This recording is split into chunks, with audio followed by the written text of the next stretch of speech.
Whiskers should not be the leader. What? I mean, Akari made Name himself. one decision he has made that has ended up badly. I mean, If anything, she'll make Akari the leader because he's the less idiotic out of the 3 idiots. I mean, Akari technically made himself the leader by putting himself as the one controlling where the carriage goes. Yeah, so technically, Akari will be put in the leader spot because Darling knows Whiskers is not gonna be a great leader. What do you mean? He will bravely charge ahead. Ghost Whiskers raiding a tomb, going off on his own to go find hags, Eating Hey, that cursed was a good meat. decision in the end. eating cursed meats. Hey, I'm not done yet. There's Do plenty more I- back do to that I- place that I can go eat. Do I need to say more? So far, all I've heard is fun decisions, and I haven't heard a single bad decision.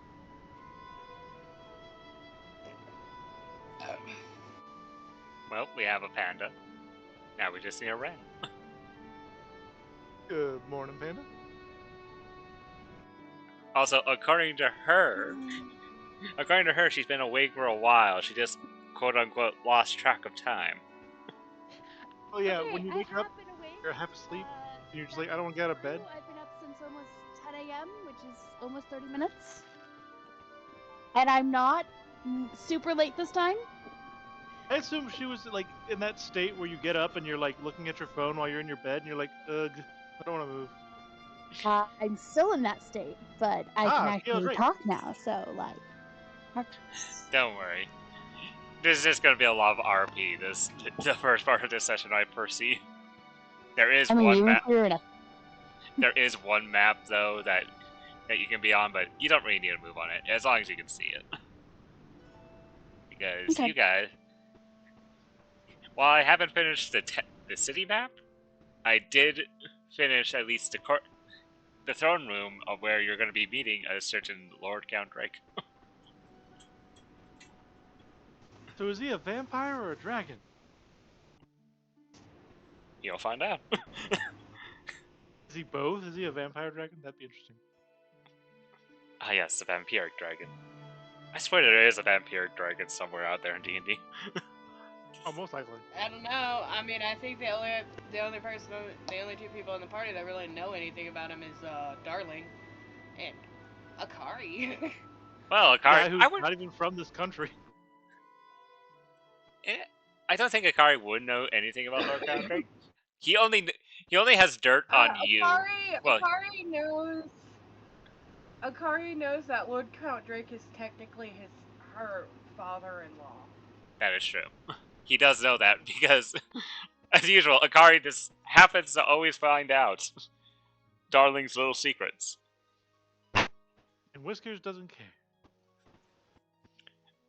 What is Whisker's whole goal? Is Whisker's whole goal just to become the most abomination? Whisker's goal is freedom for all things. So this evil organization's like controlling everything, so he has to destroy the evil organization. Okay. His overall goal is just freedom for all. So after this, he'd probably like wander off and go save some slaves in some other country. Like he has no like goal for himself. His goal is to accomplish like tasks. Is the best way to describe it. Okay. Well, well, hopefully Ren will show up eventually. Last time on Blood and Deceit, you guys were in the middle of a canyon filled with living cacti that tried to kill you and were causing havoc in a nearby town. Having explored deeper into said canyon, you eventually found two larger cacti, whom Whiskers was able to communicate with, since he found out after the fact that they all shared a similar language. Having talked with them, they spoke of this creature known as the All-Mother, who was the one who basically created them. After some conversation was had, they decided to let the party through to go speak with her. Only only giving the warning of, do not harm her, / she just woke up, she's going to be a bit grumpy.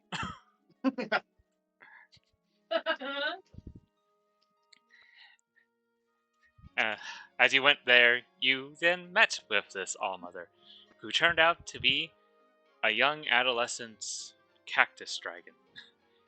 A rare species of dragon that, upon communicating with her, found out that she and her children were the last of her kind.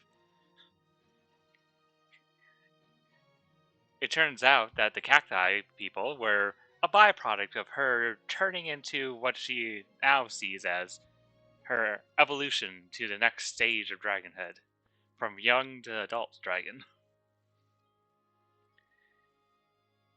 As she talked about this, she also stated, why should she care if a town nearby is being destroyed? You all then pleaded with her in an empathetic way, and also gave her the benefit of, you'll be under the protection of not only the citizens of Lycan City, but also Lord Count Drake himself, the king of the land. After that, the dragon, who introduced herself as Chusi, decided to follow your plea. As of that, you return back to town, where you were rewarded handsomely for your efforts in stopping this cactus threat. While you were back in town, you said goodbye to Sir Blorpington, who went on his way, having enjoyed his little mini adventure he got. You also decided to buy a few things, some armaments. Akari now has a few more magical weapons at his disposal, and Whiskers, after having talked so readily with this man, got a ring that boosts his powers phenomenally. I am God. Only with he had to give up all of his money, but he was also informed that he was now to be essentially a walking billboard for the man. After this, Darling had procured the carriage they had been promised, as well as the book, as well as the one journal that had some information about this Misty Grotto place that you all were eager to go to. As you were there, you discovered a couple of things. One, that there's a few mysteries around the Misty Grotto. Essentially that, one, it might be a village somewhere hidden in there. And two, something about a song that what most people would see as a madman, the scribbles of a madman, was saying, oh, there's a song. Don't listen to the song. Something along those lines. You can't really make heads or tails of it. You made your assumptions. Maybe there's a curse upon the land. Something about this cursed song. Darling also was given a letter from her benefactor, Lord Count Drake, who asked for Darling to come back to the capital as fast as she possibly could. Doing this, the party then set out for the capital of Eve's Bend. Along the way, Whiskers decided to finally consume that cursed meat he had picked up so long ago in that tomb. As he did so, his skin became translucent and his eyes became a milky white. Now you have a walking, talking meat. Just a walking, talking muscle. That's all you have right now with you as you look at Whiskers. We ended the session in Eve's Bend, and now we start this session not with you guys in the throne room yet. We start a little bit earlier, as you were resting in the carriage, Whiskers. You had a dream. You find yourself floating in a black pool of space.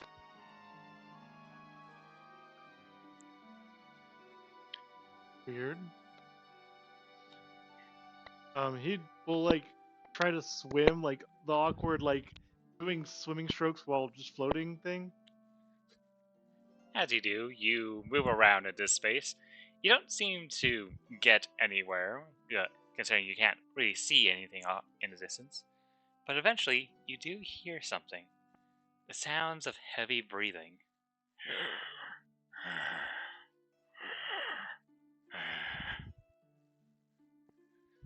I've never heard myself snore while I'm in a dream. That's weird, isn't it?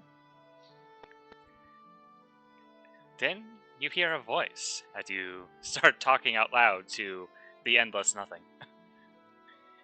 This and the strange thing about this voice is it's not just one voice. It sounds like multiple voices all at once of different genders, of different creatures. Who are you? Whiskers will look around for a source of the voice, but regardless if he sees one or not, he goes, I'm Whiskers. Who are you? We are the collective. Why? You hear an audible sniffing sound. You smell. You smell of chaos. You smell of abnormality.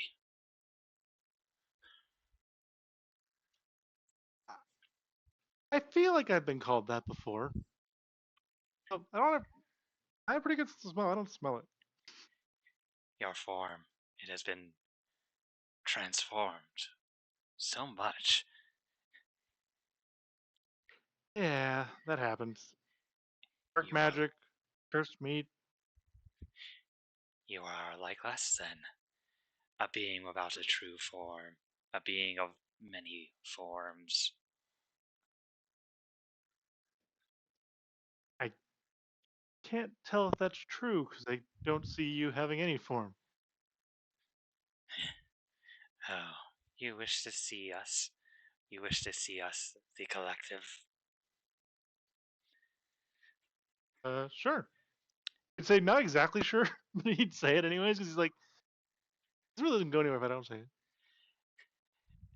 As you say that, you see the whole room just light up. And Whiskers, I'm going to need you to make me a wisdom saving I am offended.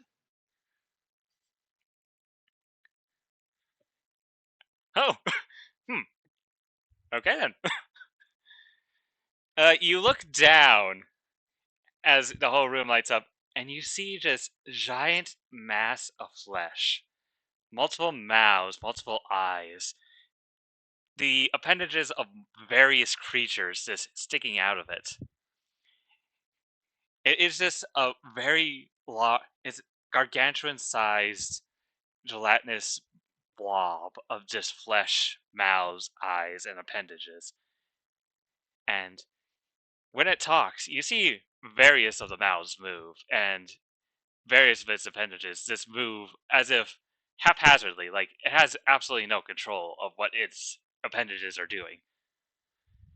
We are the collective. How did you end up like this? We wanted power, power, power, power, power, power. The power. We wanted to combine more, more. We are the collective. We are it. We are everything. We are the beginning, the end. We are collective.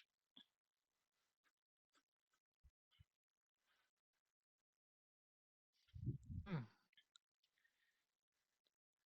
I guess in a way we're similar, though I feel my mind is still my own. My body may be of many. You. We have not seen one of your kind in so long. Let us grant you some of our power, and in return, we ask a simple favor from you. Oh, if it's simple, that sounds easy.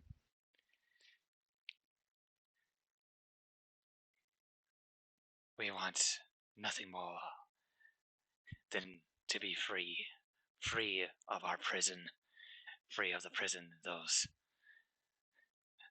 short-minded fools never understood.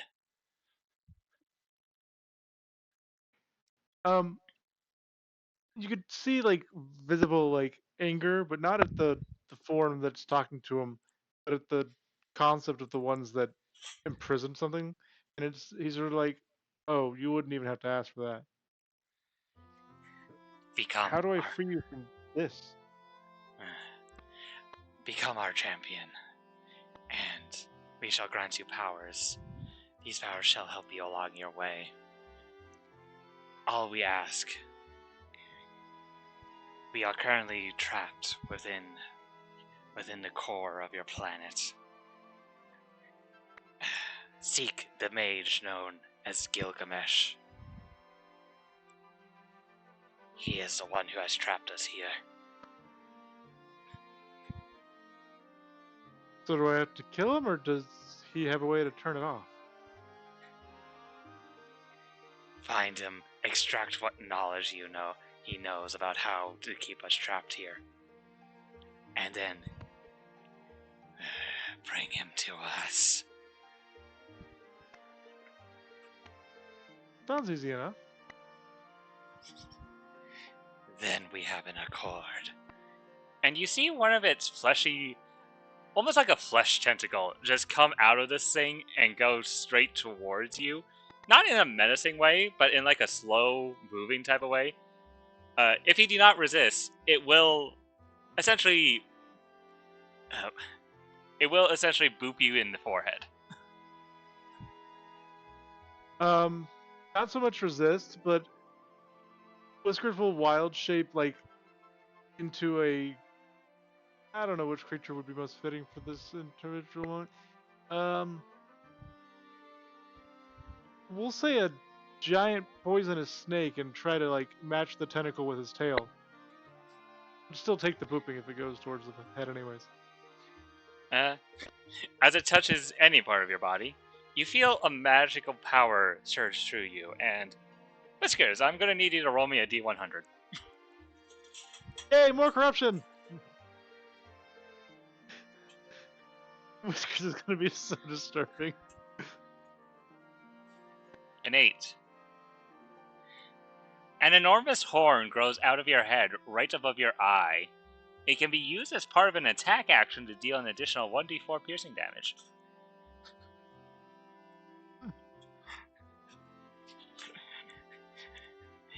You feel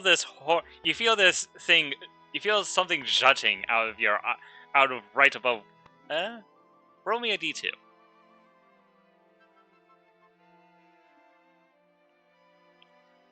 Out of your right eye.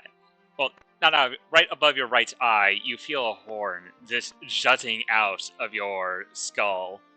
It feels weird. Does it look to be made of like bone, nail, something else altogether? It looks to be made out of like bone, like a bony horn. Okay.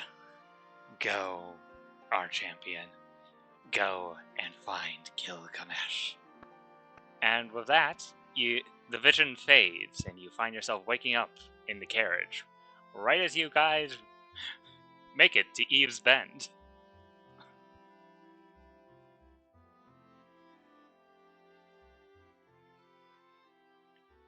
Warlock Whiskers! Congratulations, you are now a level 1 warlock, your patron is the collective, and you have been tasked with finding the mage known as Gilgamesh. Have fun with that.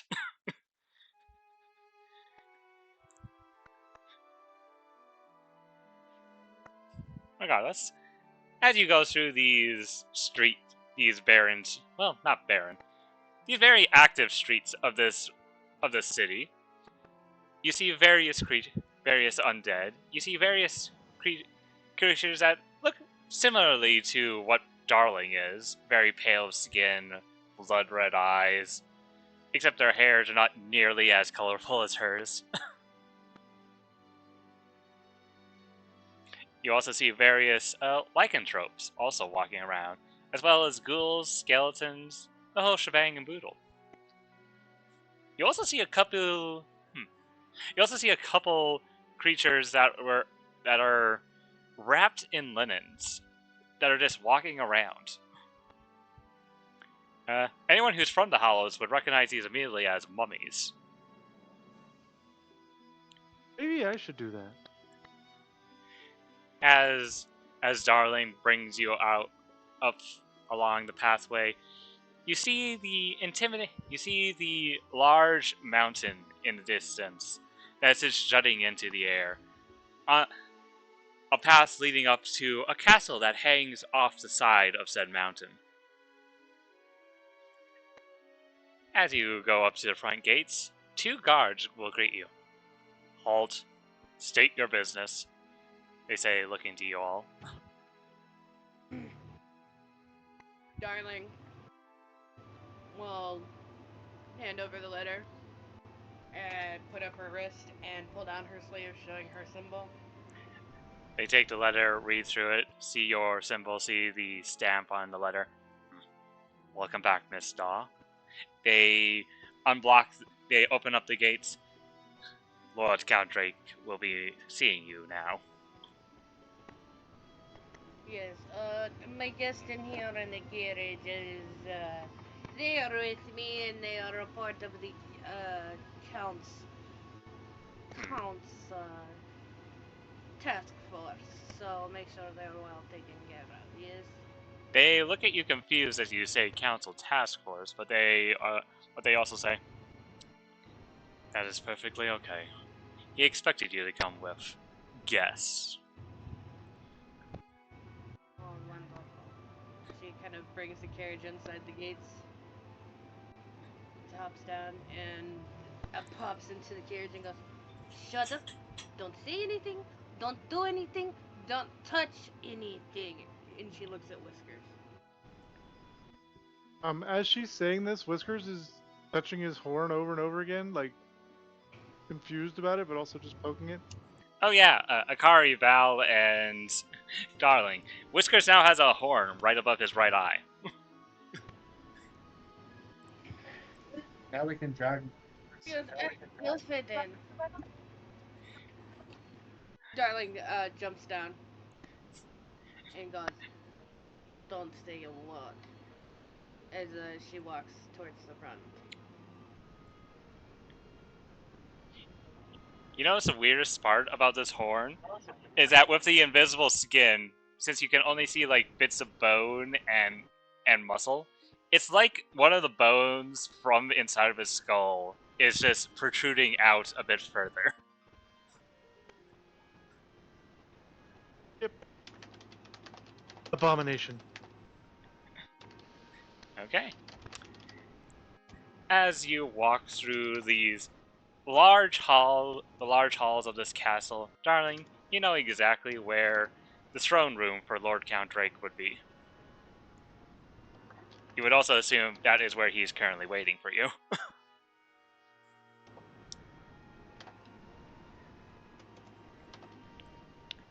Leading them along, you eventually find the large doors of the throne room. As you get close to them, they seem to just open on their... Oh. Go on. She'll stop and look in one of the mirrors or somewhere nearby and like do a little hair check. Given your vampiric heritage, you cannot see your reflection, I'm afraid. Whiskers will stand behind her and do the same, just messing with her. Whiskers, you look in the mirror. You look in the mirror. What looks back at you? It's still you. Interesting. He's like Despite moving his mouth and stuff, like not having skin over his like teeth. It's just interesting to see.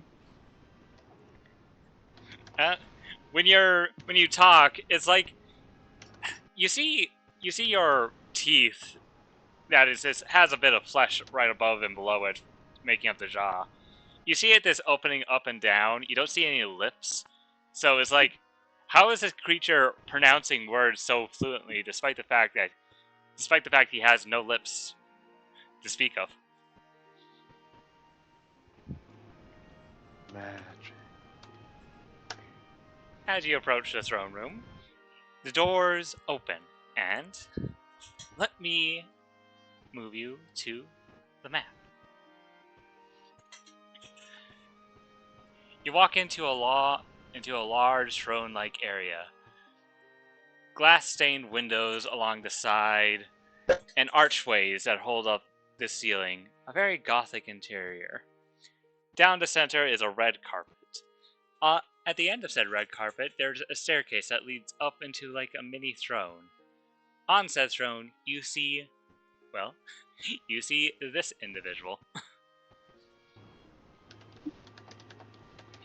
You see a man who looks similar to that of Darling, very pale skin, red eyes, darker hair. He is currently wearing a cloak, a black cloak with red insides, and black leather clothes underneath that. He seems to be currently just on his throne, reading through what seems to be a couple pieces of paper. As the doors open, he looks up and notices you all entering. If you want, you can put your tokens on this map.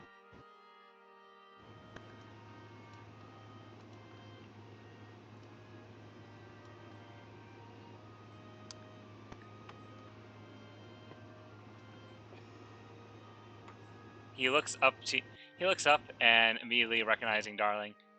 Da, my darling Da. So good to see you.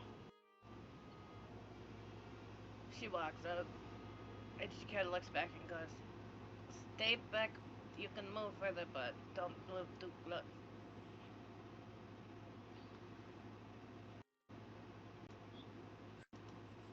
She goes up there. She kind of kneels in front of him. She goes, "Hello, Lord Candrake." Ah, my darling, my darling. So good of you to answer my summons so early. And he looks up and looks at your compatriots. Ah, I see these are the compatriots I have heard so much about. Oh, yes, there is, they're a complicated bunch. He looks up and his eyes immediately go to Whiskers. I can see that. Whiskers win. Yeah, we were kind of wondering if you could fix him. He looks. I mean, you probably can't fix him, but, do something about that. Ouch. When he moves, he is not walking. He is floating an inch off the ground whenever he moves. Huh. He flies specifically up to you, Whiskers. Once again, you hear this familiar sound of sniffing as he seems to be sniffing your person. Whiskers sniffs back. Peculiar. You smell of various magics. Tell me, what are you? You look to be like that of a lycanthrope, but something about you seems very off. I think your kind would call me a fiend. I did smell some form of sulfate. And oh, that's a smell I haven't smelled in a while. He has a devilish grin on his face, as if he knows something about you, Whiskers. What does he smell like? He surprisingly smells like fruity shampoo. Oh, I don't smell the smell of blood. He, darling, you would definitely know that Lord Count Drake is a very well pampered individual. He always takes care of himself, and he takes many baths when he's not I out. never Hmm? I never understood why a race that can't see itself spends so much on taking care of how it looks. Do you say this out loud? Oh, 100%. This is Whiskers. Ah, well, we still want to look presentable. Just because we can't be seen in the mirror or mirrors of anything doesn't mean others can't see us. I mean, look Like, at how you. do you know to make yourself look the way, like, how how does that make sense? How do you do it? Magic. Also, having various servants help you along the way, it helps along with the process. Whiskers sort of nods, forgetting why they were here in the first place, just sort of discussing things with this Count Drake. He looks over you. No, unfortunately, this one has been claimed by another. I cannot help this one, unfortunately. Okay. That is fine. She stands up. She was. You see him float back around to the front of you. Right. Business. She kind of jumps. Looks at him. Yes. Right, business. I understand that you and your merry band here are currently looking for a shadow government. I'll admit, I was somewhat aware of this Otta the Fang, but due to politics and my own, and due to various other reasons, I can't exactly take care of this problem myself. So I am very happy to see that you capable young adventurers are handling this matter. But, unfortunately, he looks to the rest of the party, I'm going to need the assistance of my darling Da for just a bit. For, you see, some ruckus has been happening for one of the elder vampires. In fact, he has gone completely missing. Oh, who is that? Let's see. Vincent Bloodwell. Apparently, he has vanished into the night. Though his manner was very damaged when we went there. We assume a scuffle has taken place, but we have absolutely no idea what happened to him.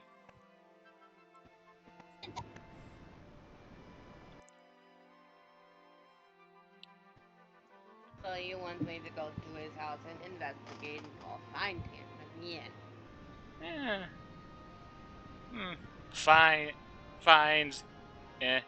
We just want to thorough look over the area.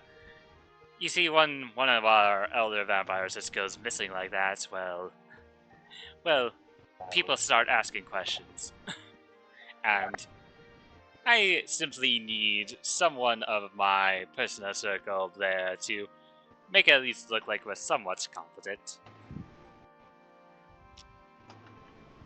Of course. Then I assume I will be traveling alone. Yes. Though, as much as it pains me that I'm gonna have to separate you from your friends, he says with a cocked eyebrow looking at you. He kind of gives like a grimace as she faces. She's got like kind of, but not really. Fair, though. And you see, as you, in almost a blink of an eye, he seemingly appears right behind Val, but right next to Akari. I haven't seen one of your race before, he says, looking specifically at Akari.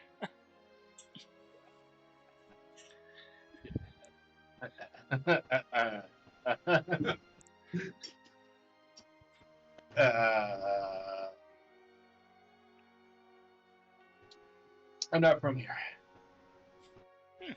That I can figure. You smell the island of breath.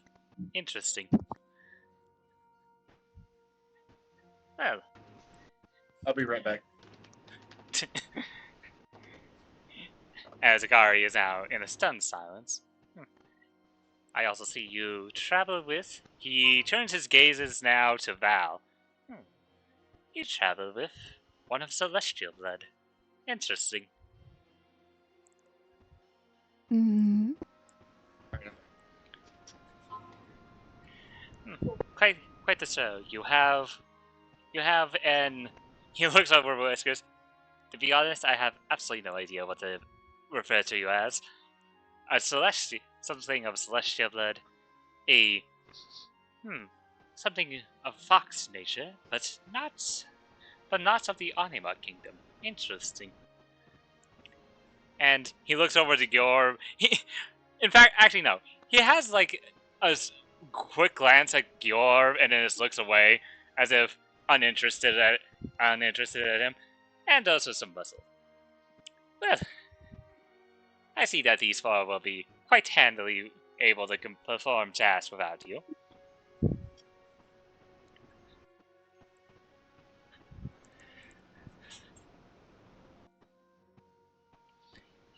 He teleports right back in front of you, darling. Well, my darling, I have given you a task, and have you seen Montgomery anywhere? She kind of rolls her eyes and goes, "Why can't you just walk like normal people?" No, I that's have not seen him. Oh, where's the fun of that, darling? Can you float? She'll just ask in the middle of the conversation. Are you asking that to Drake or to No, Darling? not the person who's been obviously floating. The person who says, "Why do they float?" As if she. It sounds like as if she could. She kind of turns back and she goes, "'Cause I can't yet." Ah. Yes, this ability is for. Body. Well, now, my darling, it isn't my fault that you don't have the powers yet. You're just a very young vampire still. Once you get somewhere around, 1,000, I believe you'll start to be able to conjure some form of light. Yes. Another 1,000 years on this earth, and I'll be able to float like you. Now you get the spirit of it. He says, giving a very old toothy are grin. you? Oh, me? I kinda lost track after a while. I believe... Yes, I was born around 5,568 years ago. Perfect. Do you know where a guy named Gilgamesh is? Gilgamesh. Oh, that's Gilgamesh. Why do you have interest in the mad sorcerer? Well, see, these like tangling body people in a dream asked me to kill this. Well, get this Gilgamesh person and find out things and drag him into the depths of the world. He said, his face hasn't lost that smile of his, but now he has a bit of a I see look on his face. Of course that creature would. Sounds familiar, doesn't it? gritting through your teeth. Yes, I'm quite aware of who has claimed ownership of this one, he says, looking at Whiskers. Let's just say, well, troublesome, a troublesome creature. He, I honestly have no fear in telling you this, I suppose. The location of Gilgamesh is, to be perfectly honest with you, unknown. Oh, okay. I Got lost it out. track about roughly. He's not nearly as old as me, though he is quite old, despite his race. Roughly 100 years ago, he went into the Underdark, and no one has seen him since. Most just assumed he probably died down there, because, well, no one goes to the Underrealm and expects to come back unscathed. Or alive. Hence the name. I guess if Mad he's, Source. I guess if he's down there, it'll be easier to take him further down. Fair enough. Though if you do plan on going down to the Underrealm, just note you're gonna be running into a lot of dangerous entities down there. Thanks for the heads up. I hear the purple dragons are being quite feisty as of late.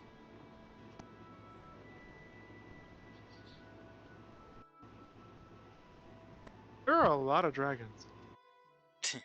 Purple Yes. ones, desert ones, cactus ones.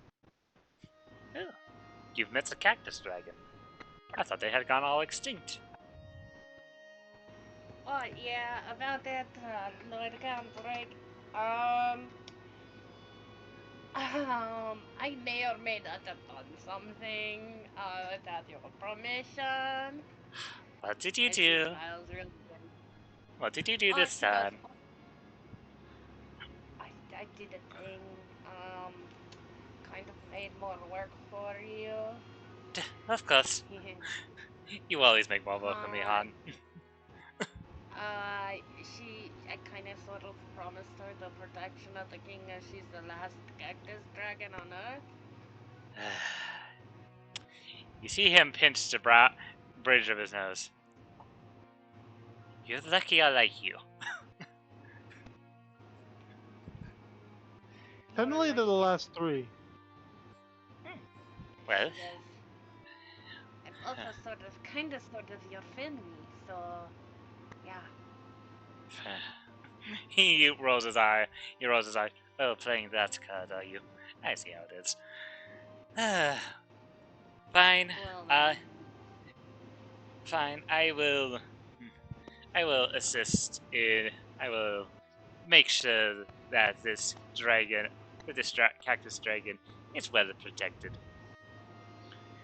oh great, he's they're over in the canyon by what was the name of the town of the Lycans again? Sorry.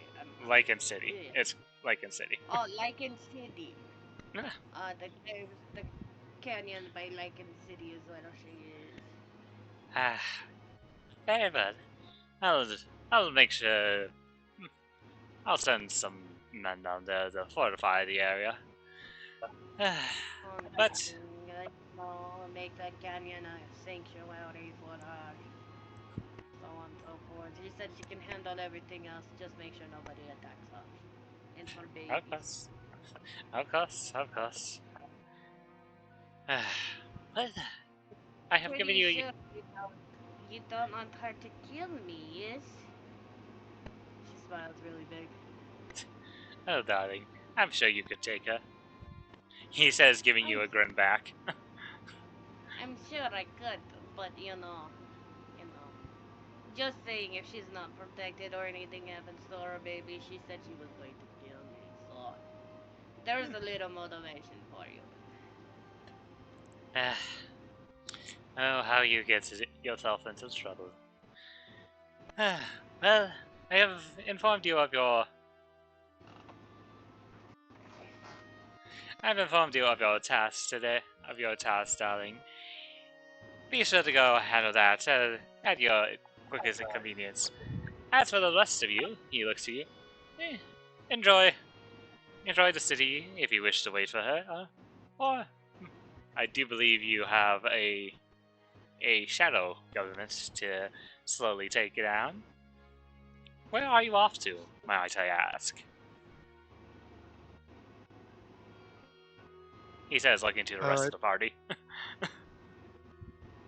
Was it the Misty Grotto? Yes, above board, that is the name of the Mystic Grotto. Oh, Whiskers is saying that in character for the rest of the party.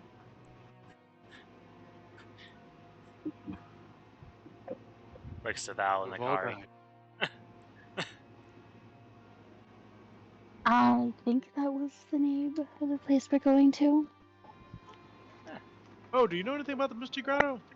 The Mystic Grotto. You'll be surprised to find that the Mystic Grotto is actually far older than what I am.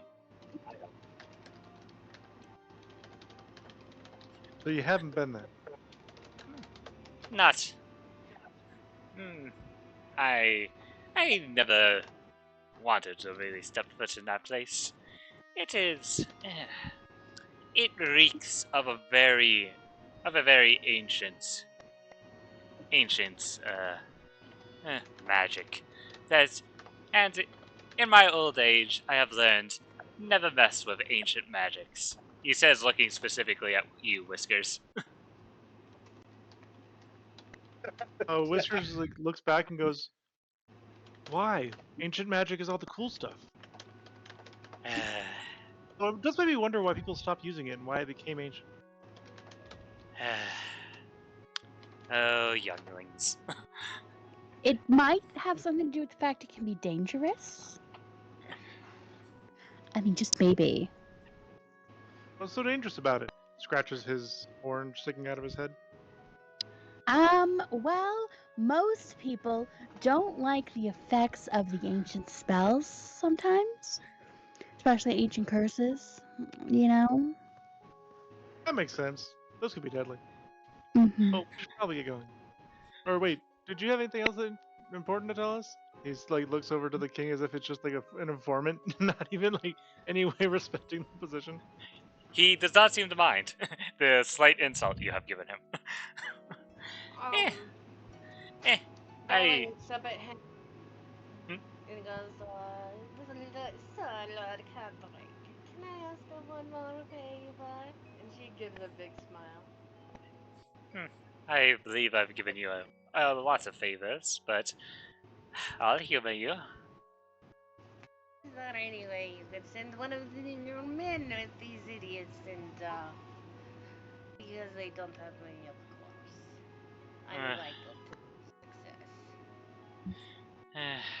Unfortunately, most of my men are either busy protecting the castle or dealing with other annoyances. Apparently, some idiot has decided to start opening up small, very small, mind you, portals to the hells, and was trying to figure out who the hell has done this.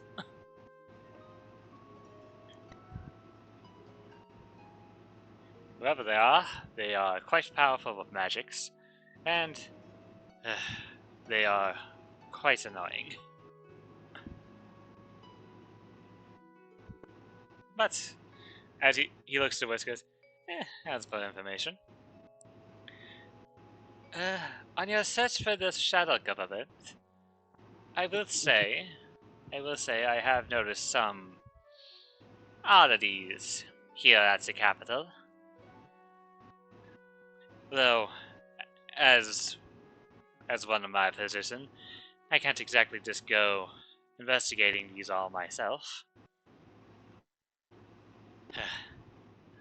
I am afraid that one of your Council of the Fang members might be a part of the main council itself. Though that is just a theory of mine. keep that in mind. If we take care of one of these little problems for you, could you help them out? She smiles.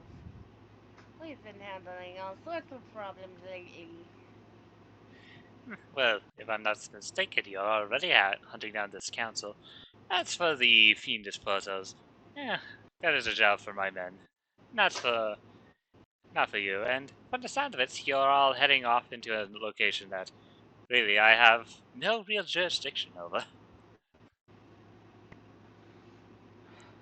Okay, fine. They should be fine on their own. She looks back. Just don't be idiots. And have we ever? You're currently scratching his butt. No promises. I love this party. Also, I love it. Like we're all like, Whiskers is in denial. Yorb is just Yorb, and then Val is like, "Oh, don't worry, I will be an idiot at some point, but I haven't done it yet." And then there's Akari going, "I'm not an idiot. I swear I'm not an idiot. Why am I stuck in being grouped in with these people as idiots?" Okay, fine. I understand. Why am I Could with we these leave? crazy people? I'm not crazy. You're crazy. Forced. Darling looks up at him. She goes, "Do you at least have the next room to sleep for the night?" Of course. Of course. Love. And I'm assuming my room is still untouched. Yes. All the pinkness is still there. You'll know I didn't choose the pink. Don't forget, guys, we have Pinkie Pie in our party.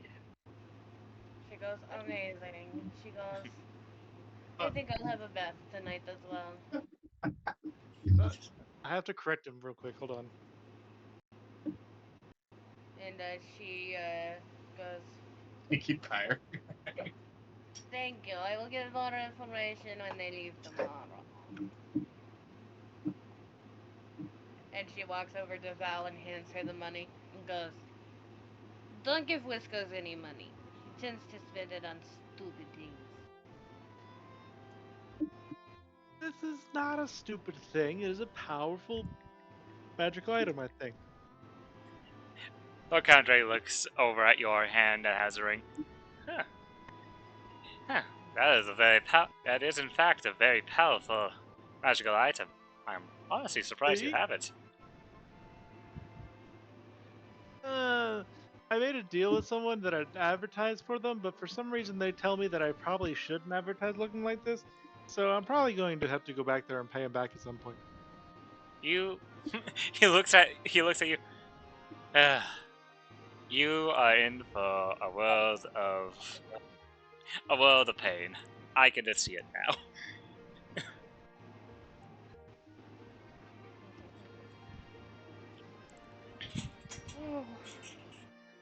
But Anything else you need? She smiles and drinks. no, I have informed you of what you are needed for, and I wish you the best of luck in this shadow government hunting.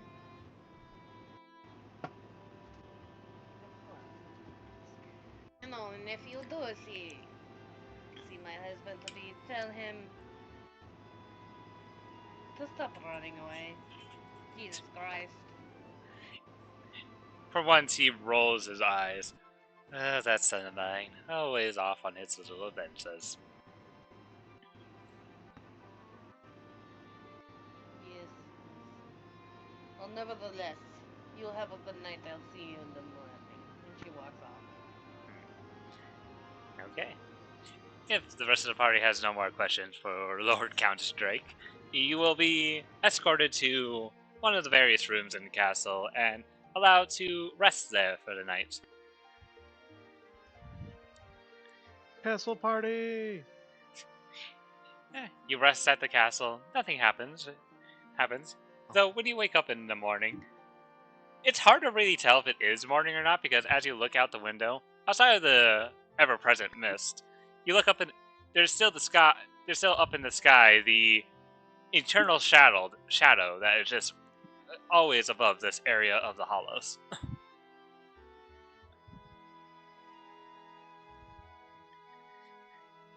Though, you can How did assume... they do that?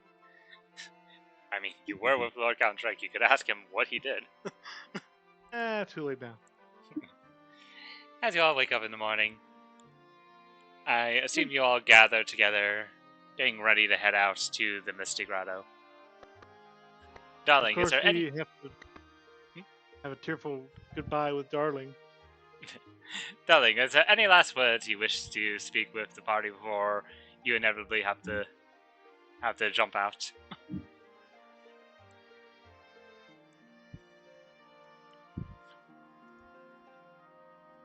Darling is so Darling? taken with emotion that she cannot speak.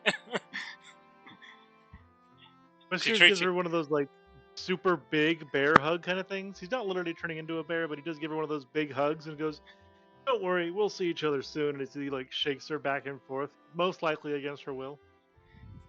And Death Plague added to Whiskers. Gotcha. Look, Whiskers already has enough plagues. You might as well add a few more. In for what is it? In for a penny, in for a pound. Well, if Darling has nothing she wishes to say before seeing you all off, she gives you all a tearful farewell. Well, I wouldn't say tearful. She more looks at you all a bit concerned, with a bit of annoyance, and a bit of, please don't do anything stupid. She would just give that look specifically to Whiskers, and maybe a little to Akari. Wait,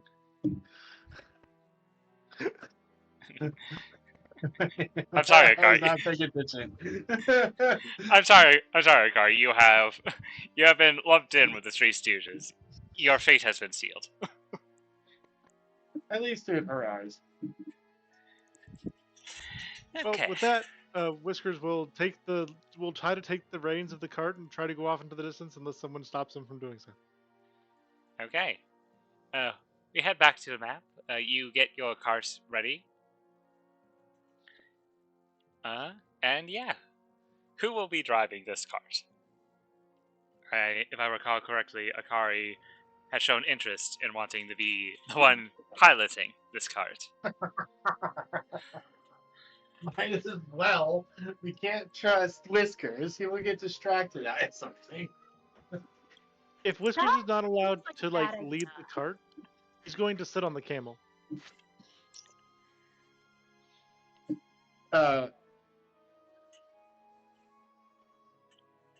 don't know about Yorb. What he'll do. Yorb is currently Orb is he's actually currently like being forced to leave the castle because he's currently examining the stonework of it, trying to date it and find all the interesting details about the castle when it was made and so on. So he'll be distracted by any rock we see. Yes. Yes. So The only person I really trust driving the cart other than me is I forgot Val. her character's name. Oh, Val. Val. That is the only other person I trust. But you have the token, so you can actually do the steering Yeah. if you want. I'm in agreement with you, just because what I've seen so far. Yeah. Look specifically at Whiskers. Man, you must have seen some horrible things. I don't think I've seen near enough of the things that you guys have done, and I already know there's maybe 2 people currently in the group who should be allowed to drive. Well, thank you. There'd be 3, but Darling isn't here at the moment, so. And I'm only saying 2 tentatively because we always need a backup driver. Traveling Yeah, I along. know I'm the only capable driver. Traveling along. Akari, the misty roads. You're still within the radius of this eternal darkness that's overhead. As you travel, though, you eventually stumble upon a large Molosseum-type structure. As you get close to it, you see various gravestones on the front, out in front of it, and what seems to be an attendant currently sweeping the front porch of this large Mausoleum building. And this is in the middle of nowhere? Yeah. Why? They're undead. They don't tend to be super sociable. They weren't super social, there wouldn't be towns and cities. Fair enough, but some of them are more reclusive. The attendant will notice you. Ah, hello there. He says with a big smile, waving his hand back and forth up in the air, looking at you all. Hello. So, intrigued by this building that's just in the middle of nowhere. Akari stops the car near the mausoleum so he can speak with the attendant, or I guess the keeper. I guess. I mean, you'll have to talk to him. As you get closer, you see that he is in fact an undead. He's actually a mummy, surprisingly enough. He asks. So Akari stops and asks what this place is and how he's affiliated with it. Oh, well, I am the caretaker of this place. It is known as the Grave of Heroes. The Grave of what? The Grave of Heroes. Are the heroes inside the building, or are they in the dirt over there? Various heroes get buried out here in the dirt, but the building itself is actually more for very specific heroes from a long ago age. Heroes of the Did you say Hollows. like an ancient age, maybe? Oh I no. would say, somewhat ancient. It was a while ago. Time becomes a fickle mistress with us undead, but let's just say, it was a while ago. This grave site, this mausoleum, were constructed in honor of a certain number of heroes from a long ago age. The ones currently inside were the biggest heroes of them all. Interesting. These heroes in question are, I mean, if you're interested to hear, long ago there used to be quite an issue with these lands. Giant sandworms were just running havoc, destroying any form of settlement we tried to make here in the Hollows. So they were pretty much, I wouldn't say exterminated, more like they were face down and taken care of so they could no longer hurt innocent civilians. The heroes that are in here, he says, motioning to the mausoleum, were the ones who took down the leader of these sandworms, or at least the largest of such sandworms. Interesting. So Akari asks, so why is it in the middle of nowhere instead of in a town where it can be admired? Oh well, this is where the final battle took place.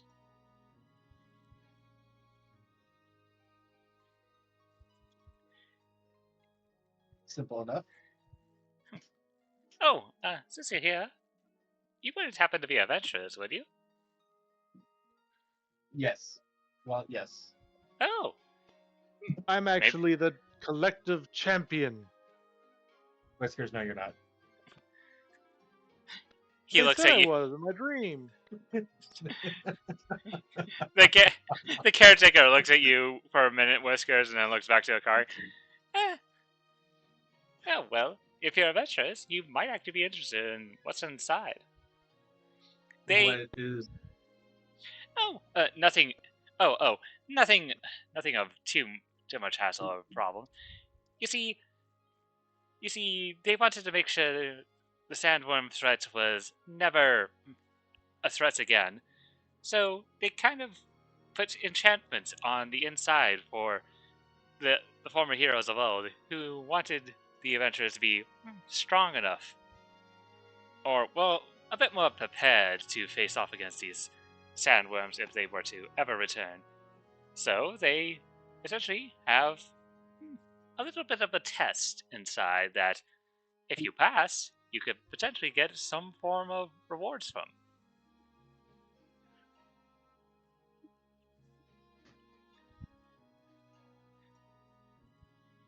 Rewards, you say? Yes, it's a simple thing. Simply, all you have to do is simply face off against the former heroes, and, well, they have two challenges. There is the normal challenge, which you face off against these heroes, and they will provide with you some equipment they had with them during those days long ago. If you take on the harder challenge, they will pass down their experience and knowledge onto you, above board. Essentially, this is a challenge area.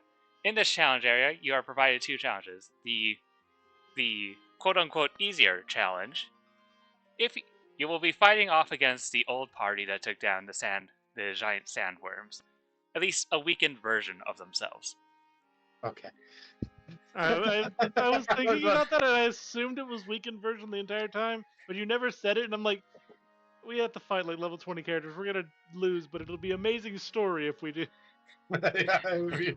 I'm just glad it's not a math test because I'm pretty sure that not all of us would pass. Now, Whiskers can count to 10. In both of these challenges, you'll be fighting a weaker version of the party for the normal test, and if you win, each one of you will be provided one uncommon item of your choice. Uncommon rarity item of your choice. But if we do the hard challenge...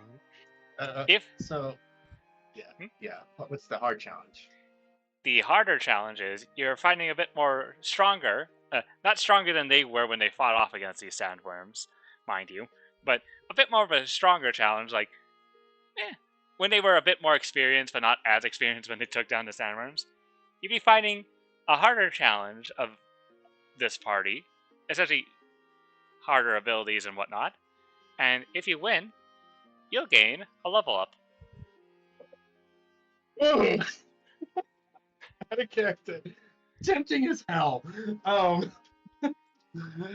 Akari looks at Val to like, what do you say about this situation? To battle! Both challenges and just have a little bit of rest time in between.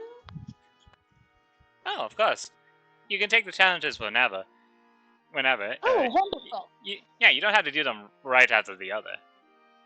Guys, why don't we do the easy challenge first, go drink and party afterwards and sleep, and then the next day, do the hard challenge with the uncommon equipment we'll be getting. Bro. Out of character, the items gifted by the champions. I don't think we should use the word uncommon equipment. Yes, Well, Whiskers is like, can't we just fight them both at the same time? No. I mean... No! No. I'm vetoing that, no! No. So, out of character, so they would be what characters, what levels would they be determining the difficulty? I can give you that. I mean, I cannot give you that if you don't want to know. I'm fine either way. I'll just mess around. I'll just like the levels for the easy level, and are they like higher than our level or about the same? Okay. For the easier one, they are around your guys' level. For the harder one, they're a bit higher level than you guys. How many would we be facing off? You would only be facing off against 4. For each Would we side? have Yep. DM piloted Yorb with us? Pilot York. He's Yes, possessed. Yes, I would be definitely piloting your because for some odd reason Ren has decided to not wake up today. It happens. It, But yeah, Whiskers is totally fine for it. He tries to find a way to do both challenges at once, but is physically forced by the other two not to. so okay, so we should do the easy one first. See if we can actually handle it, see how bad it is, and then determine from there if we should do the hard level.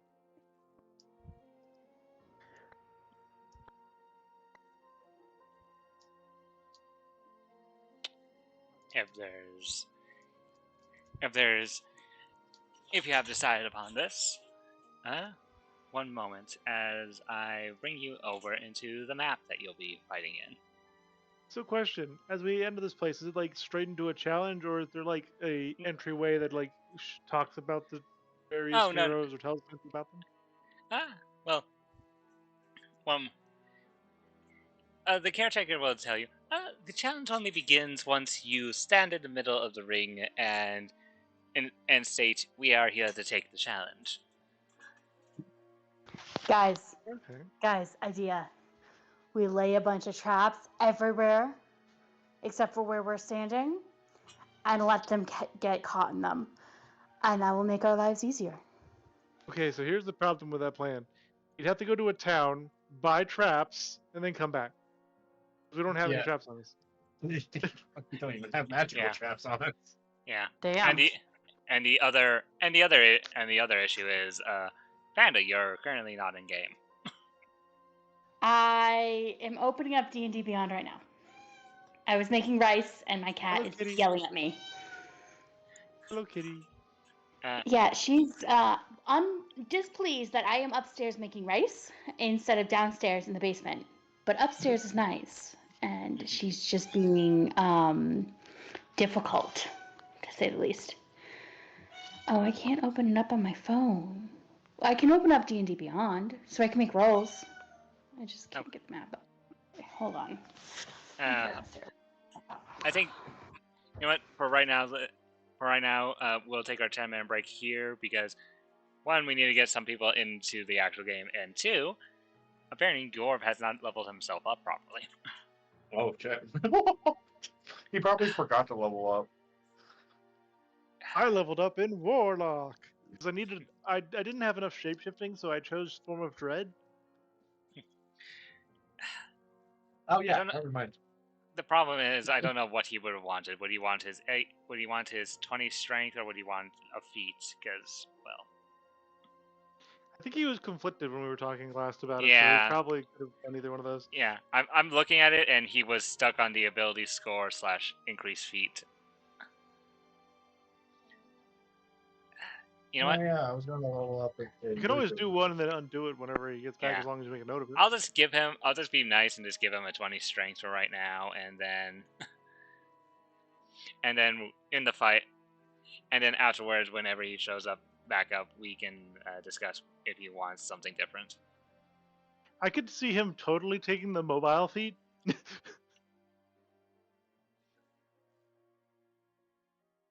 One that gives you like 10 feet of movement space.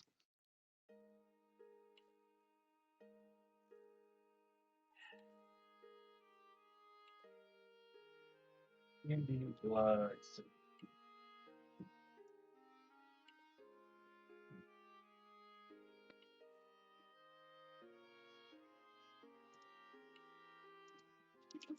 Oh, also, GC.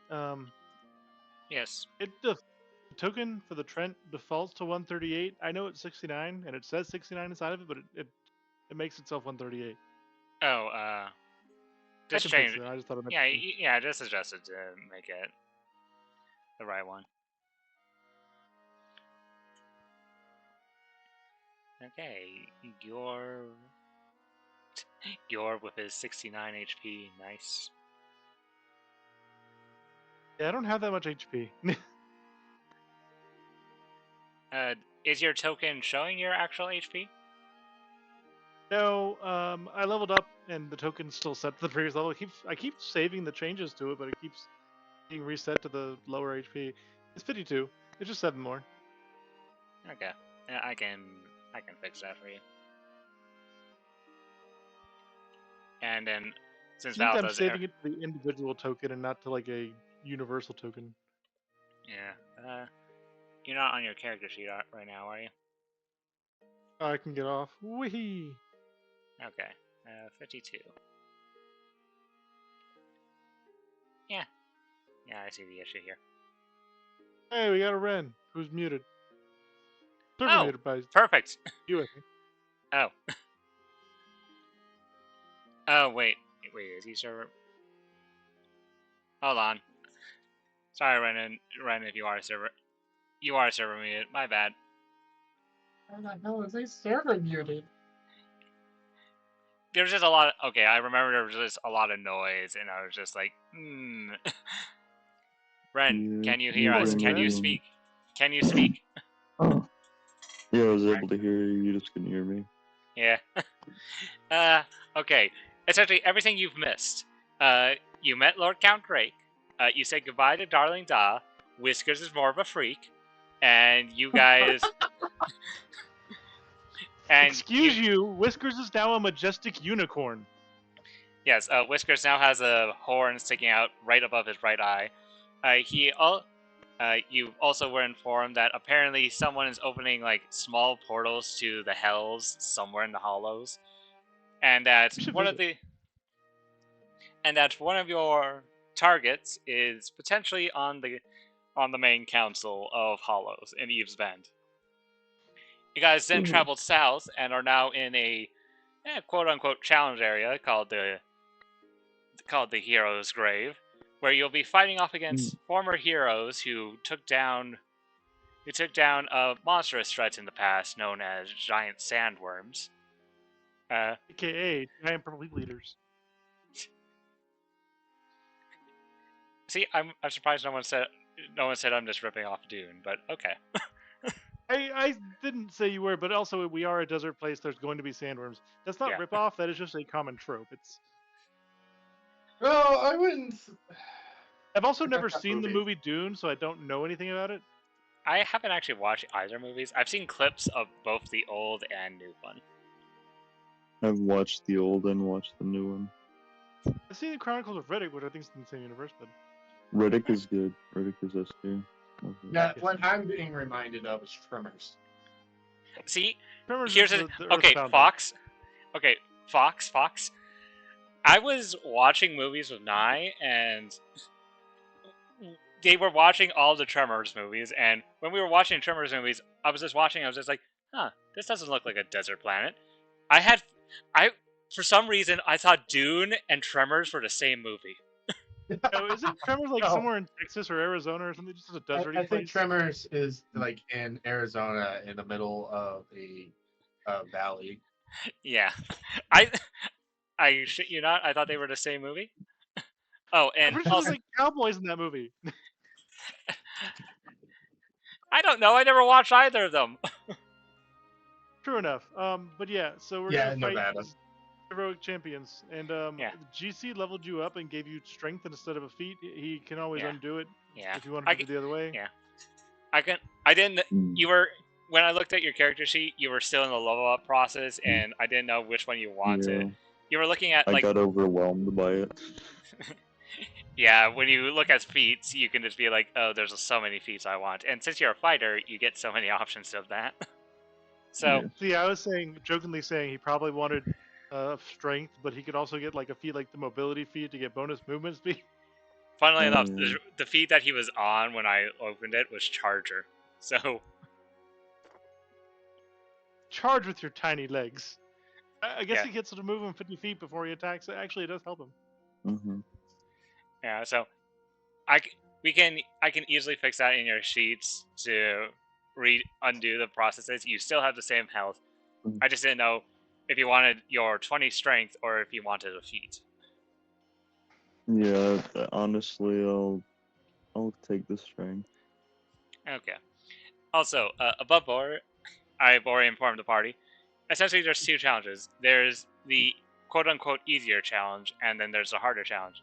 The easier challenge is you fight off against these old heroes of the past, and if you win, you get one uncommon magical item of your choice, aka equipment of theirs when they were adventurers. Another thing and on the harder challenge, if you win that, you get, and you're probably going to get even more overwhelmed, another level up. So there's something that's always bothered me. When you say quote unquote and then the thing that would be in quotation, shouldn't you say quote the thing and then unquote? It's such a popular phrase. I don't understand why it's like that. Hey, I didn't make the English language. No one understands the English language. It's a fucking enigma. That's why it's one of the hardest languages to learn if you're not from here. Yeah. Also, Panda, if you're here, could you inform me what your new HP is? Yep. And Panda's not here. I'm here. I'm just very easily distracted, and I keep getting distracted by my cat. So hold on a second. You're kidding. She's really unhappy, but I want to sit upstairs because it's nice and sunny and like bright, and I don't want to be in the dark basement. Yeah. And she's unhappy about it. Is she in the dark basement? She is in the hallway between the basement and the upstairs, and she's just throwing a fit. Ah. That's why you guys will hear her whenever I'm unmuted, because she's throwing a fit. That's fine. I enjoy kitty cats. Okay, I mean, We can just have. I'm not kidding when I say she will throw a fit for the entire thing of D&D. We'll just say that. We'll just say in game that says Whisker's throwing a fit. When Whisker, that's Whisker's going into a rage. I'm gonna do a long rest. Okay, so my HP is 84, and I'm at. Oh wait, no. Excuse you? Excuse you? What? That sounds a little high. Shush! I'm looking at the wrong sheet. Fuck. I just did a long rest when I shouldn't have on my character sheet for another campaign. Whoops. Uh-oh. I thought we had an Akari situation. Jeez. Hey, I fixed it. Don't worry. I know you did, but jeez. Okay, let's see. This is the Val one. Val has 50. Okay, that's level 6. Yep, that is far more reasonable. Okay. Yeah, I was looking at a different character sheet, and I'm gonna have to deal with the fact I did a long rest on that later. Yeah. Off in the distance, Whisker's just meowing like a madman.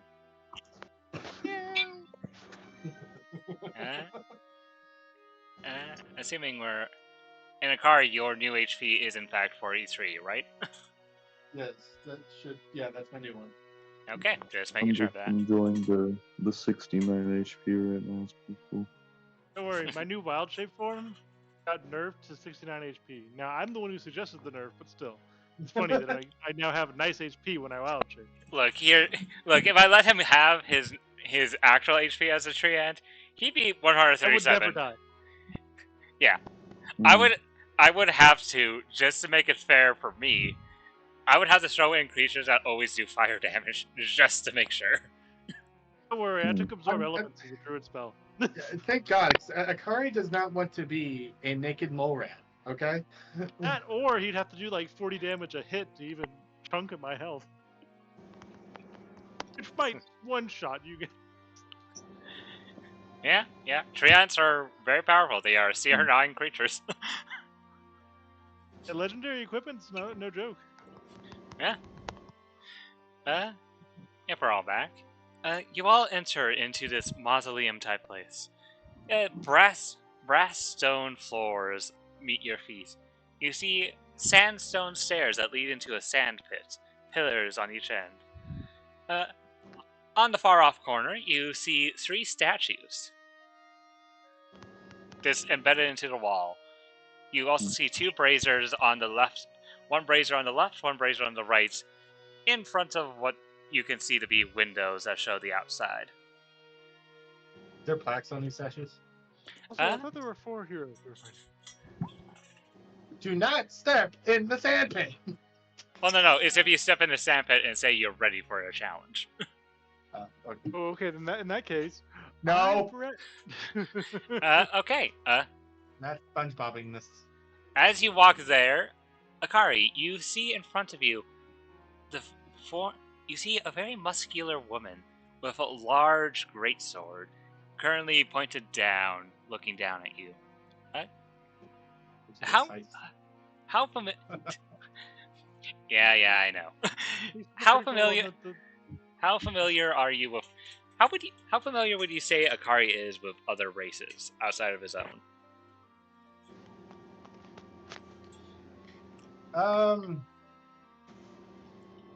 He knows of them, but not very knowledgeable of other races, per se. Make me a history check. Just normal. Okay, hold on. So, There we go. I even made a joke about I'm not very good on history, okay? Oh, shit. 15. 15's enough. Looking at this person, you look over. You try to get some form of signifying details of this person. Nothing really stands out that much until you look at her ears. They're very elf-like in nature. You can assume she's an elf of some sort. An elf or a half elf. Whiskers, as you walk over to this one, you see a very much shorter than the other 2 statues. You see what looks to be a very short person with crazy hair, holding a book and a staff in one of his hands. Are you telling me he's a dwarf wizard? No, probably. He said colored hair. If you make a history check to see if you know what specifically this thing is. Is I there mean, anything written on the book? Because I want to read the book. It just has one of those like casual things you see in statues where it's just a squiggly line. Oh.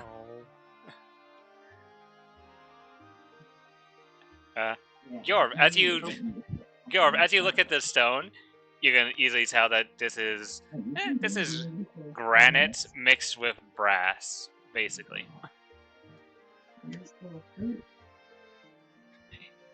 And you know that the staircases and pillars are made of sandstone. Let's see. Whiskers, you would not recognize what the heck this race is, looking at this person. Okay, can you give me some features? Of which one? Sorry. You mean this one? I don't know the race. Yeah, they're just a short person. They're a very short person. They're not. You don't have a beard on them, so you can easily list off. They're not a dwarf. Is this one of your beardless cousins?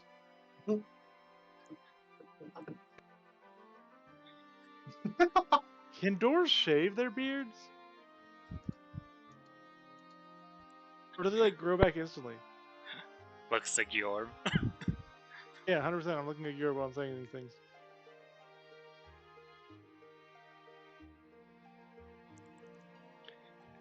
Yorb is too busy looking at stones. Oh, there's one more statue left. Hey. I will also say on that other statue, outside of the crazy hair and its short stature, the only other signifying thing you could tell was it had slightly pointed ears, not like an elf's. Okay, so no. Okay. As you look over at this one, you see actually something very similar looking to Yorb. Hey, is this your actual cousin? I don't know. He looks familiar to me. Yorb, make me a history check.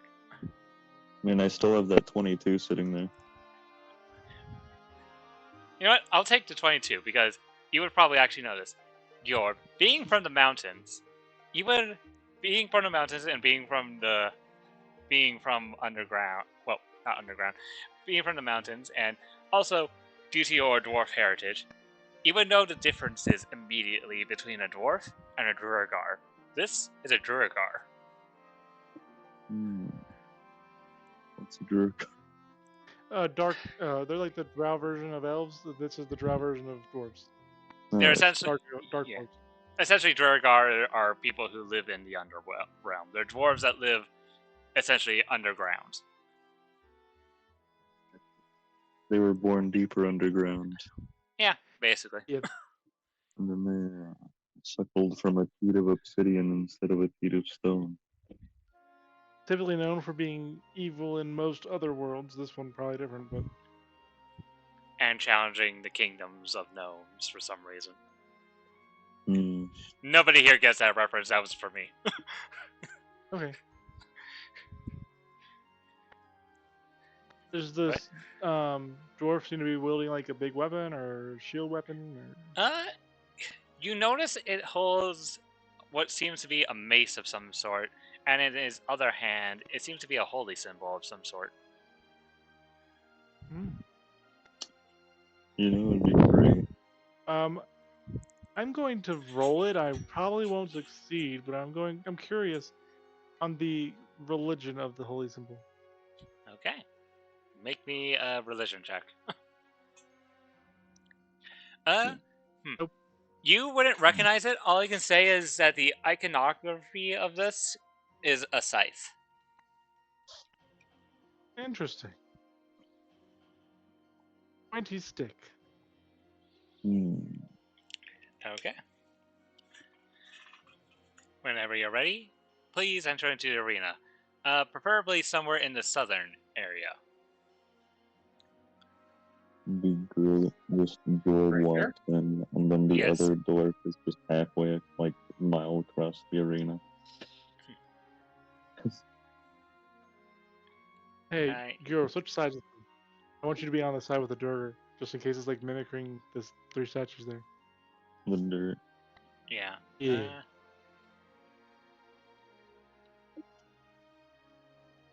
Oh, Essentially, okay, see this box I have put on the map? Anywhere here, you can put your character. no, I go here. Obviously. You blow up. You get eaten by a sandworm. Giro, do you want to move closer to the front of the box because of your innate not being able to reach enemies? I would say the healer and the rogue should be in the back while your and Whiskers be on the right. Or like a sandwich. Sandwiches? I'll take a sandwich before we fight. Oh, ignore that. That wasn't there. Nope. I was on the wrong layer. The man who's thinking so.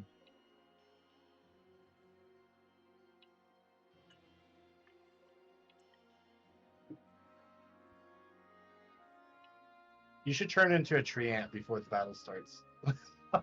So you don't take take a turn. I can. And with well, you don't know I could do that though, so I just know you know I have Out of range. character. Out of character. This is out of character. It's like Yeah, you should I have turn been into wanting to try this. Hiya. DM, make it huge while I fix the HP.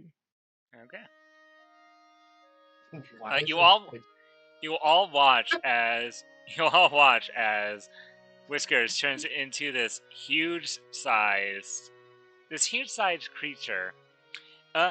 You would tell it looks very cat-like, this tree, but you can also tell that due to the nature of what has happened to Whiskers, it is complete. It's like a Without tree bark. without bark. It's like a tree without, yeah. It's like, that's what it looks like.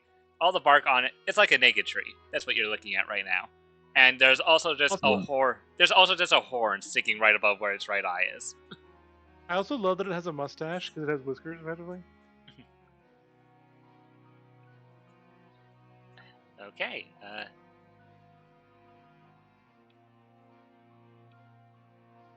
Are we ready?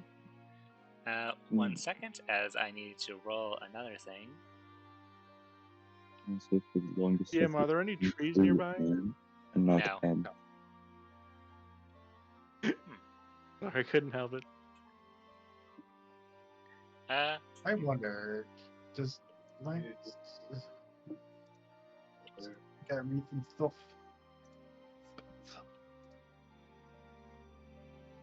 It's being a melee weapon. Yeah. Okay.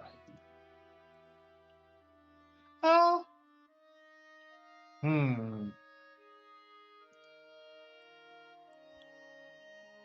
Okay. Is there any more prep that any of you want to do?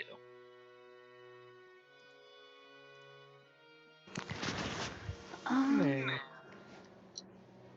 Let me check something. Yeah, did you want to check the holy symbol that is inside the religion check? Val. Whiskers is asking if you want to check whatever religion potentially the Jorgar is a part of. I don't understand. What? Oh, so while we were looking at statues, and they're the champions, we think.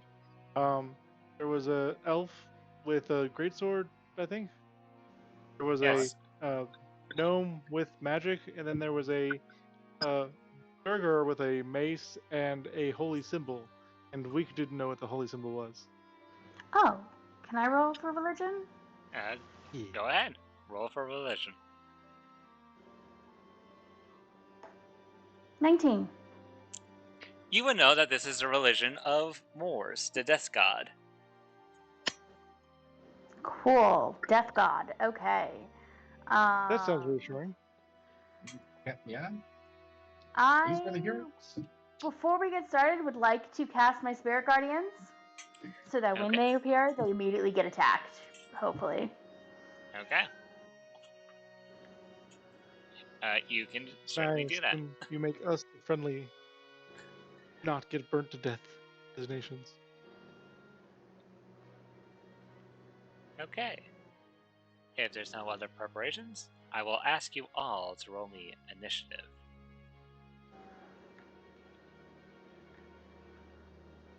Uh, 10. As you see individuals appear on the opposite side of the ring. One of them who's Woo! HP. One of them who's... Oh, that is some funky hair.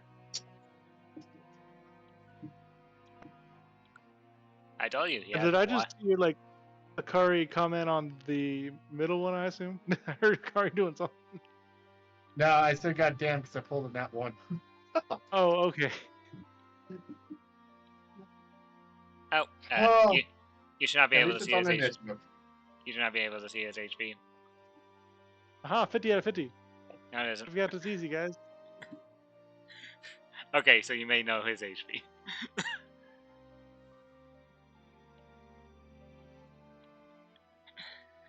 Okay, let me roll initiative. We're still waiting on your initiative. Yeah, I just got called out of the room for like 5 seconds. No worries. I didn't put my. Oh wait, no, I did now. Whoa, that's the highest orb I've ever seen. His legs functioned. They're all rolling such shit initiative. Wade Yorb rolled the highest. This is the first. Wow, this is the worst I have ever rolled on initiative. Yorb prevails now.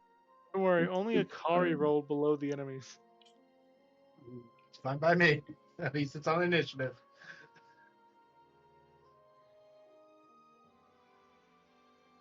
Let me check Trent AC.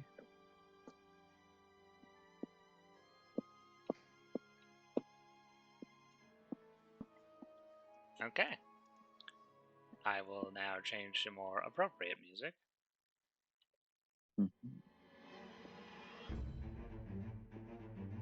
As we begin combat, Yorb, your first up. You see 3 individuals appear before you. And he can reach all of them. Yes, finally. Oh.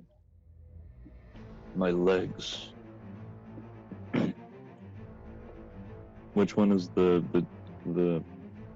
The evil dwarf. That would That'd be be this one over here. yeah. Alright, I'm a space my rival Okay. of shortness. How are you moving? Because you would be leaving someone's attack of opportunity Could range you if you move did. through my square because I'm a giant tree? Okay, so can I go like underneath Whiskers? Yes, because he is a huge-sized creature. You can move through his square. Okay. Perfect. I move exactly like that. Okay. Make your movement. He readies up and he gives you a stern stare and readies himself for combat. Yorub, with a stroke of his beard, he readies his maul and brings it down on him. Okay. That misses. Alright, I'm turning that off because I keep forgetting I have it enabled automatically. But we'll prevent, and then the old backswing as per usual. That still misses. Holy crap. Full plate armor. Very strong man. I will say that just misses. Oh, so it's an 18 then. Got it. Anything else in your turn, Dior? As you make your two swings, and this man easily parries off your blows with his shield. Yorb strokes his beard and readies himself in a tighter stance. Okay. Locks eyes with his fellow short rival. Before you go, Whiskers, there's something else.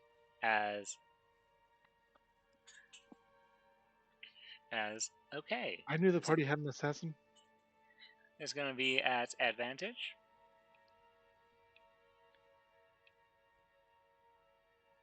I'm assuming if 25 hits you, Val. Yeah, I suppose the 25 does hit me. Okay, I don't because know. you see out of the sand jump out this person.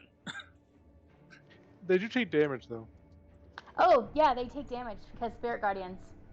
Oh. And it was when they first entered, and on their turn, I think. Let me double check that. They were not in. How big is the Spirit Guardians? 15 feet. Okay, they were not in it at the start of their turn, but they will have to still make the Wisdom saving throw. Okay. 16. That passes, but they think they still take damage. Yeah, they take half. Yeah, they take half damage. Yeah. Okay. And I did it at 3rd level. So, that's 3d8, and I take half of that. Okay. So that is 21 damage. So 10. Okay. So 10. So it's fine. So And you 10 take 28 damage and have to make a DC 14 con save. Oh, you don't need to make a con save. No. She's not that powerful. She does if she wants to keep her spell. Oh, right. I forgot. Yes. Okay, hold on. I did not hear what GC said the damage was from that person, so I don't understand what's going on here. 28. You take 28 points of damage as she stabs you right in the side. Okay. And then I do a con. That's a check, not a save. Hold on, let me do a save. Okay, 19 save. Okay. So. Your Spirit Guardians are still up, but now you have this person. Hold on, as I also need to adjust to your health. Ooh. You're now at 22 HP. Oh god. She's going to use her bonus action to disengage and move 5, 10, 15 back. She's still in it, but she does not have the movement to get out of it. Whiskers, it is your turn. Are you okay, Bird Lady? I mean, I'm kind of hurt, but I think I can fix that myself in a minute. Okay. Sneaky one, fight sneaky one. Whisker says. Oh, like, hey. No, Hold on. okay. So affected creature's speed is halved in the area. Oh. Then she'd only be able to make it this far. I knew there was something else to this spell that I liked. Yeah. To describe this person more, she has One more. she has bronze-like skin, dark speckles underneath her eyes, ears kind of pointed like an elf's. Above board, yes, this is a Githyanki. Interesting. Congratulations, you're fighting a Lazriel. Lazal. Yes, A rogue? A Githyanki rogue? That's Yep. something interesting. Whiskers moves up here to engage both of these opponents, feeling he could take them both on. Oh god. And then he's gonna bonus action, get some temp HP. Then I pull up that ability. Beast shifting. Is that the right one? I have too many abilities on this goddamn character sheet. That's what happens when you multi-class into 3 different things. Here we go. So it's 1d6 plus my con score, which is currently much higher because of my current form. So it's a +5, so 1d6 plus 5 plus my proficiency bonus? Or is it level plus your constitution modifier hit points? So my level is 6 plus 5, 11 plus d6.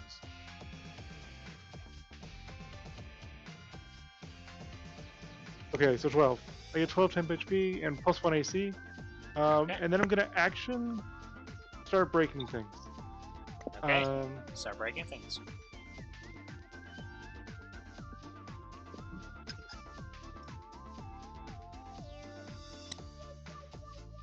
Okay, who are you attacking? The swordswoman.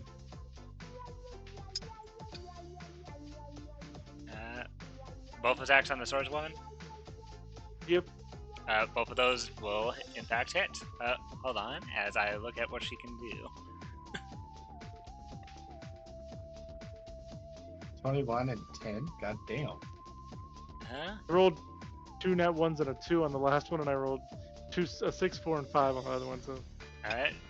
She is going to use her reaction to do this on the 21. Whenever another creature damages you with a melee weapon, you can use your reaction and spend 1 spirit dice to reduce the damage of the number you roll on the spirit dice. That's your dexterity modifier. Cool. Yeah. So, superiority die. 3 plus Dexterity modifier. dexterity. That's 5 less damage. Not a lot, but it's something. It's so Whisker smash. he does a total of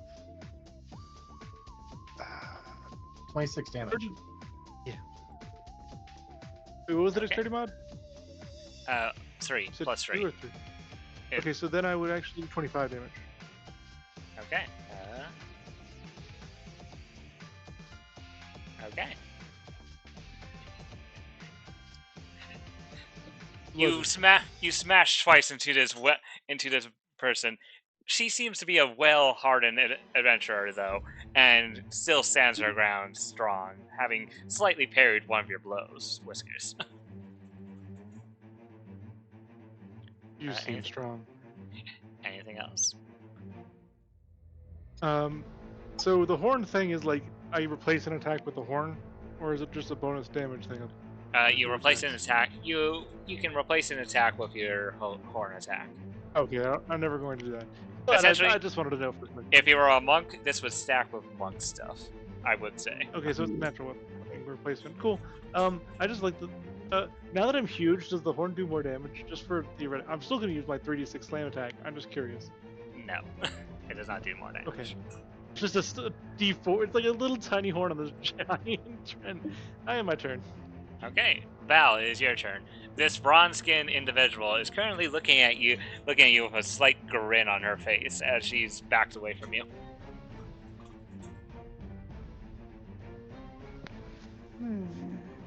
Okay, let's see.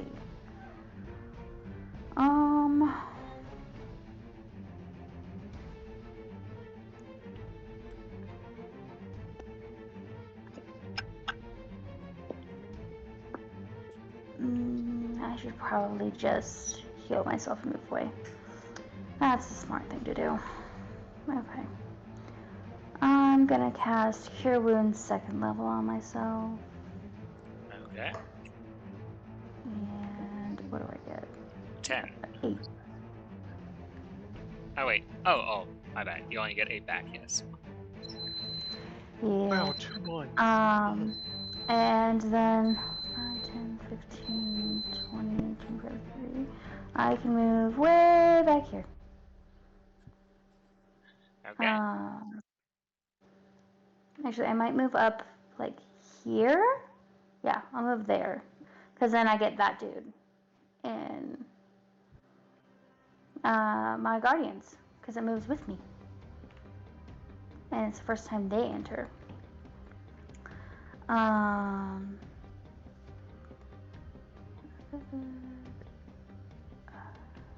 on, computer. When creature enters the area for the first time on a turn, or starts his turn there, it has to make a wisdom saving. So, this is the first time it's entering it on a turn. Okay, how do you... I'm trying to leave the circle on top just to make it easier.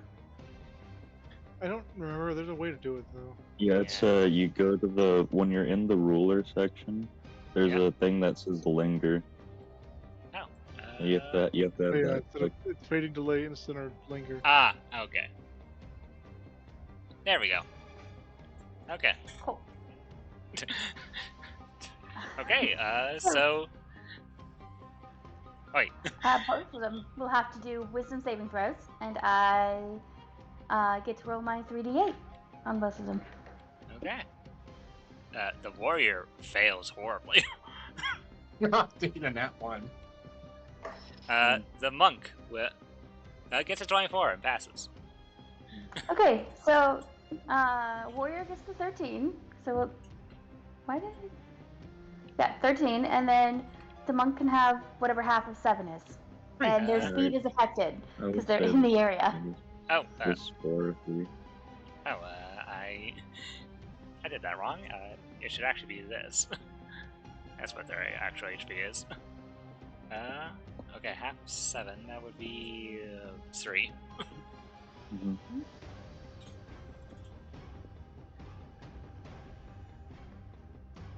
I like that I can just walk around and cause damage. It is a great spell. It also makes you the target of every attack because everyone knows you're doing it. But it's a great spell. Why is there a trash can next to the... But see, that's what you guys are there for. You guys are there to let me do the random damage and keep me alive by not letting them get to me. Okay, it is now... anything else in your turn, Val? Let me see. My action was trying to heal myself. My spell just keeps up. Yeah, that's it. Okay. It's now the monk's turn. I believe you said first time and also at the start of their turn? At the start. Yes, yeah. I did. So let me roll my dice. Okay. Great thing he has a great wisdom saving throw. Oh, +7. And not 20 +7. If only he wasn't in the area, he could have done that on his attack roll. 14. Okay, so only 7 points of damage. He's slowly but surely getting microwaved by you. No, there's random spirits around just beating on him. Oh, right. I don't know why. I always saw it as a microwave. Because effectively, like, mechanically that's what it is, but, like, technically there are a bunch of ghosts or angels or devils or whatever spirity forms that are just punching people in the face. Yep. He knows what you're doing, Val. He does not like it.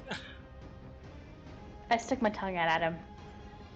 So he's going to do a funny. Funny for who? Oh, you'll see. Probably me. I enjoy jokes. Let's see.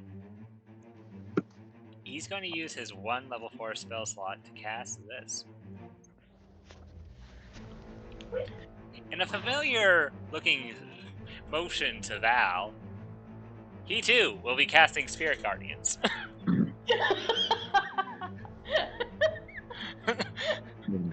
Two can play this game.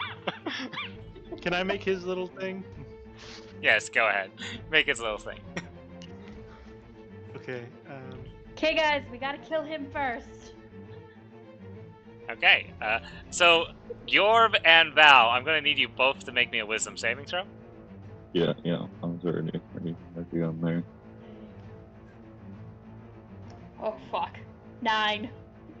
You both take 16 points of damage, and Val, I need a Constitution saving throw from you. Oh God. Time to get out of his range. You said 16? Yep, 16. 12. You pass. The Oh, DC good. was 10. Yeah, the DC was 10. Yeah, it's half damage. Wait, is that Okay. radiant necrotic damage from them? I'm Yes. resistant to that. Oh, I don't then take 16 points of damage. you Hold take on. 8. You only take 8. Great. Congratulations. It's weird that you would have resistance to both. Oh, no, it's because of... Azamar shit. Pull it Oh, up. I Celestial. What I mean, Because I'm I celestial, would- I'm resistant to yeah, but it radiant sounds and weird necrotic. that they have resistance to both. I feel like one should be the weakness to the other kind of thing in my mind, but I guess it makes sense. D&D is not Pokemon. That's all I'm gonna say. I know. I just No feel like force, though. light and darkness should collide and hurt each other more. Okay, it is now the gnome's turn. Well, I say gnome, but above board, he's actually a Snurf Niblin. And nobody understands what a Snurf Niblin is.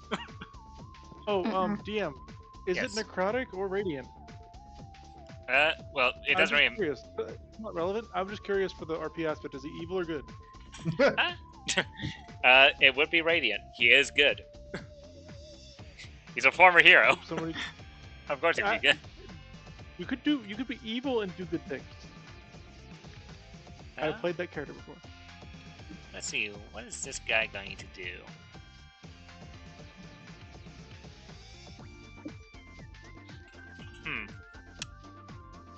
Okay, off topic.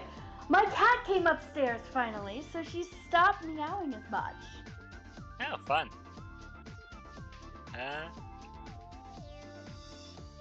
Let's see here. Oh, you're... Let's see here. He was going to fireball us. Let's see. He doesn't want to fireball his friends. Is a thing. Yeah, I know. I think what's gonna happen is it's gonna happen since we're in such a small arena. It's wizard time, motherfucker. Theoretically, if he goes from this angle and does like this, Yes, but he wants to get you specifically, Whiskers. oh, okay, then there's no way he can. I'm literally adjacent to him on one side, her on the Yeah. other, and then the other person's the right. Why does that one keep moving? Because I But keep if you- doing Control Z, trying to get rid of the radius thing, and yeah. If someone can put Val's and the Torgar's radius back on them, I would be much appreciated. Sure. Okay, instead of that, he's Oh, I can only going... one, so No. I'll cover Val's. Someone make the And then I'll get the other guy. He's going to do What? this Wrong at thing. 3rd level. He turns over to you, Whiskers, and puts out his hands and does jazz hands, as he does. Turning. I need you to make me a dexterity saving throw. Why is that one square 15? What? You make the radius bigger, but slightly, but still be 15 feet. I'm going to dexterity save. Okay, let me see what this guy is. Does he Wait, have a that's- list of dexterity save, or do I use mine? I should have already added into the character sheet like all his saves. I adjusted his mental I stats know, to but I don't yours. want to use his dex save. I want to use mine because I have a dex stat and he doesn't. Well, too bad. Rules as written. I You have to. You have to use a chance. Well, you only take half of this. Well, I take half doubled yeah. Okay, so unless that I would use be those sword elements. okay. So that's 17 points of damage times 2. That would be 34, and then half. So that would be Actually, 17. you divide first and then multiply, so I actually take less damage. Oh, okay, okay. I see how it is. So it goes down to 8 and then doubles 16. Yep, you would take 16 points of fire damage as he does jazz hands and burns Okay, burns your wooden body. I take 4 damage because I had temporary HP. Huh. What else can you do, Mr. Snurf Nidlin? I'm the raid boss. Oh,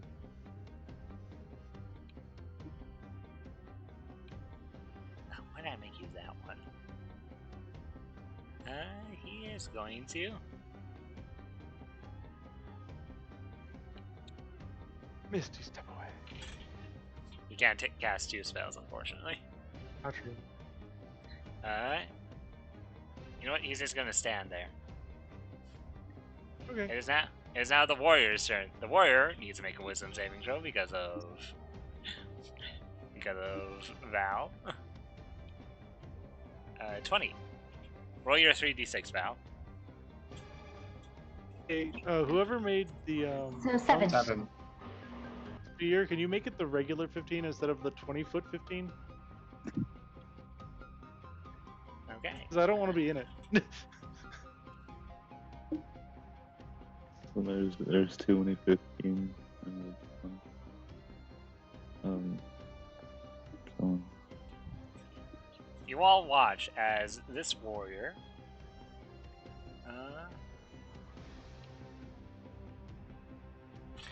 You all watch as, in a poof of feathers, this warrior teleports. This warrior teleports, let's see. 5, 10, 15, 20, 25. This warrior teleports. Are they Yeah. a shadow elf? I kind of fucking knew it. They look in the back and see Akari, who has done absolutely nothing but knows trouble. And then you see in a puff of feather, in black feather, raven-like feathers, she teleports. And as she's coming in from the teleportation, Akari, you see from your side as she's coming in with her 2 swings.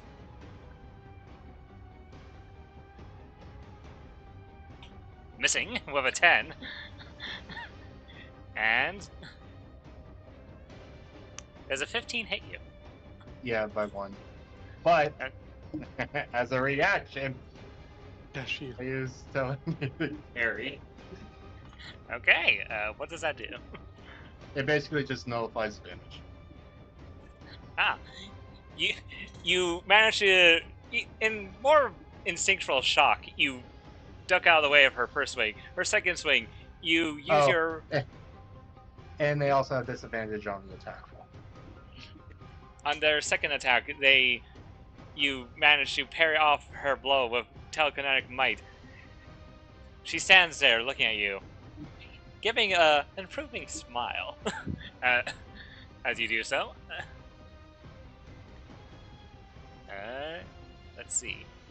As her bonus action, she is going to... She's going to... Has a disadvantage on attack rolls. It just gives a disadvantage. Yeah, So it if just it gives a hits, disadvantage. Oh. So you have just to roll attack one more again. time to see if you hit. Oh, okay. I'm She assuming... hit. that one No. better. Yep, so Yeah, I 15 recommend getting like shield in the future. Shield's probably a better version of that. Yeah. Yeah. You're going to be taking some damage. You're going to take 12 points of slashing damage, and on top of that, she's going to use another maneuver. She is going to use... What maneuver do you want to use? Tripping. Menacing? You know what? Yeah, menacing. I Akari, don't know you many take maneuvers. Akari, you take another 6 points of damage, and I need a Wisdom saving throw. Alright, hold on for a second. So in total, you take 18 points of damage. By the way. If I fail it. No. No, you take the You take damage 18 regardless, but you need to make the saving throw, or else you're going to be feared. Frightened. 17. You succeed. So I take 18 points of damage. Yep, you take 18 points of damage, and you are not afraid of this person. Well, okay, I don't want to say you're not afraid of this person. You're not mechanically afraid of this person. 25. Do not suffer the frightened condition. Okay, Akari, it is now your turn. What do? You have this. You have a muscle woman fronting on you. What do? So, first, I'm going to attack with my shiv. Okay. And I do not have sneak damage to this. I sneak anyways. It misses. You go into the stab, she casually dodges out of the way. And as a... Ryan gets another rogue here. As a bonus action, I disengage and...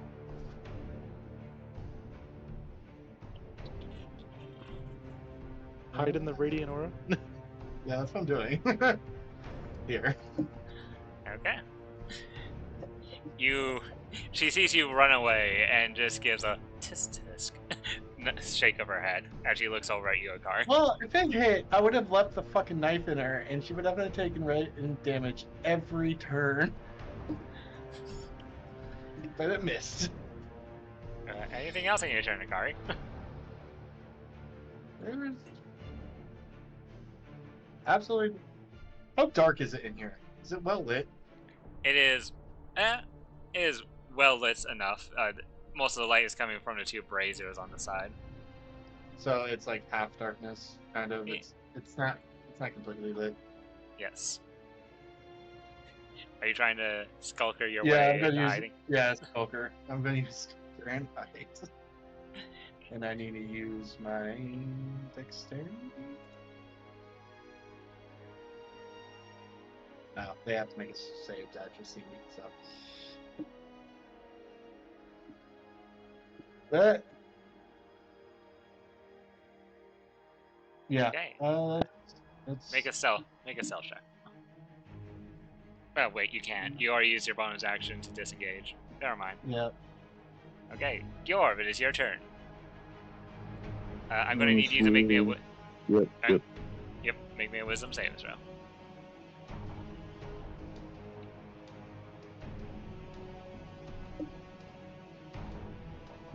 You fail. You fail, and if I'm not mistaken, since I cast this at a higher level...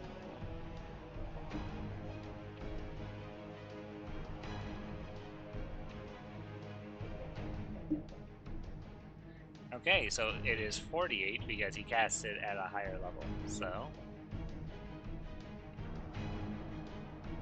23 points of damage. Yo. Yorb's getting fucking punished right now, Jesus Christ. All those nat 20s on doors, they're catching up to him. Yes, you take 23 points of radiant damage, and I'm going to need you, and now it's your turn. So I'm lowering my hope. Yeah. Yorb not too happy about being kicked in his tiny shins by random spirits.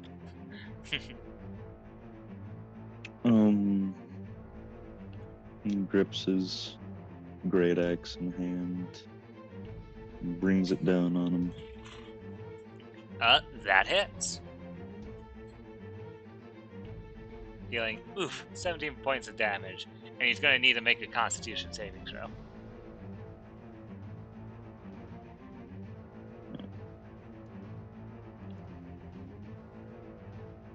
As the monk will now need to make me a con saving throw. Do. He succeeds. He still has it up. Oh, now he's gonna have to deal with the backswing. That just misses. I'm gonna action shirts. Okay. I swear I'll be able to speak one day. The third sneaky one, fuck. That greatly misses. Yeah. The fourth, right?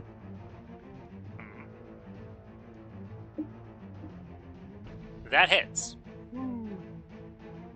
Dealing 12 points of damage.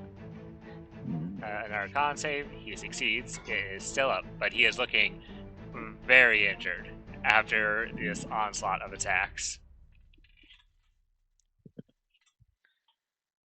Yorb strokes his beard and is a very angry man. He's fighting his short rival. He is now considered on death's door. That is it for Yorb's turn. Okay. It is now the thief rogue's turn. Well, not thief rogue. She's a different type of rogue. And she goes 5, 10, 15,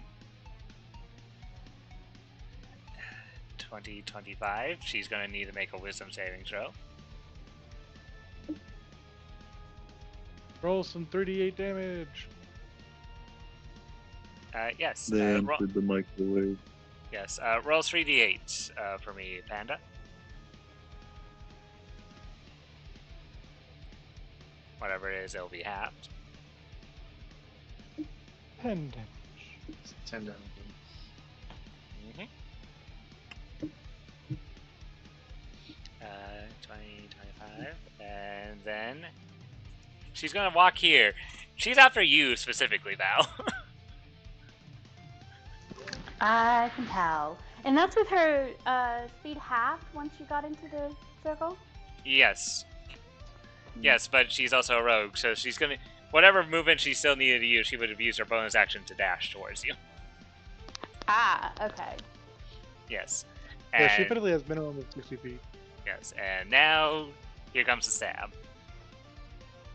Oh! Missing horribly. Her arm explodes.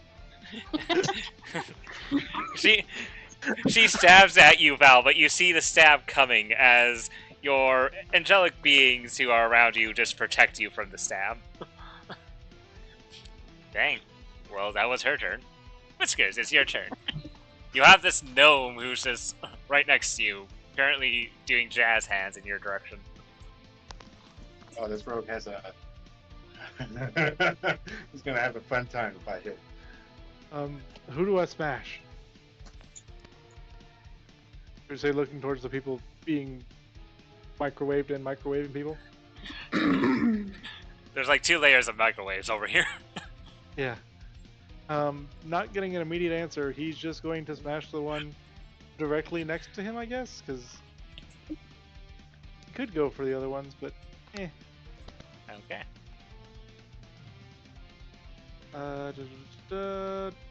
Smash time. Specifying I'm using multi-attack, slam, blam. Ooh, a crit. Oh no. Will he survive? 1 minute. Should I do the first damage first and then see if I needed the second attack? Yes, do the first damage first. 31 31. damage. He's still alive. Plus 17 for a total of 48. Somehow, through some miracle, this man is still alive. God damn. Oh, he does. No, he's not. He is on death's door, but he is still alive.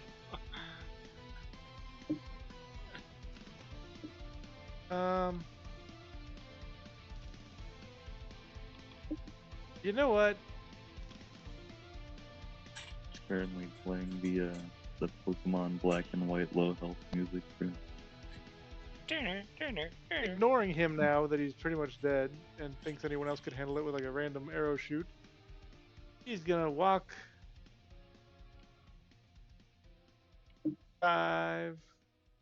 He's going to take an attack of opportunity And oh yeah, 100%. with his. Dagger. With his. Actually, no. With his rapier. That misses. 5, 10, 15, 20, 25. No escape me, Bitter Woman. And I'm gonna cast a bonus action spell because I got the spell and I want to use it. Okay. Whiskers. First level spells. Thunderous Charge. Here we go.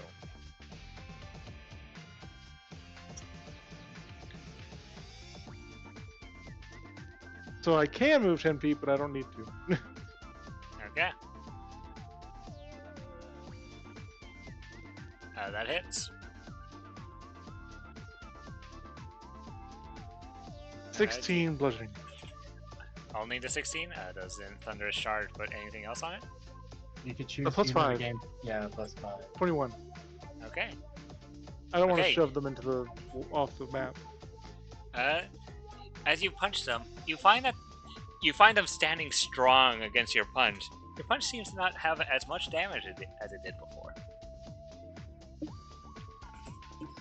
Are they raging, or did they use magic, or a fencing move, or Interesting. They just resistant to magic? Anything else in your turn? No, I've done my action, bonus action, movement, so I'm good. Okay. Val, it is your turn. I'm going to need you to make me a wisdom saving throw, first of all, because you are in the radius. 18. You only take 24 half to 12, half again to 6. You only take 6 points of radiant damage. I'm going to need Ian you was to... like, haha, I'm going to use the Guardians against her, and then she's like, oh. She has And, advantage against yes. Guardians. I'm also now going to need you to make me a con saving throw. Yeah. This is why people take Warpath for a feat. You beat it. You still have Okay. Spirit Guardians up. Perfect. Let's see. I kind of want to do damage, but I need to heal myself. So I'm going to do a healing spell. That's 17 points of healing. Okay.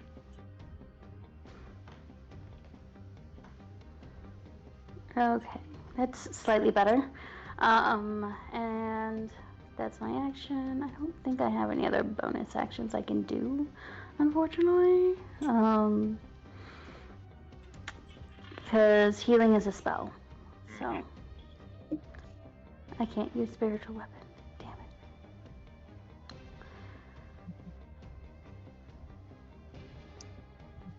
it. Okay.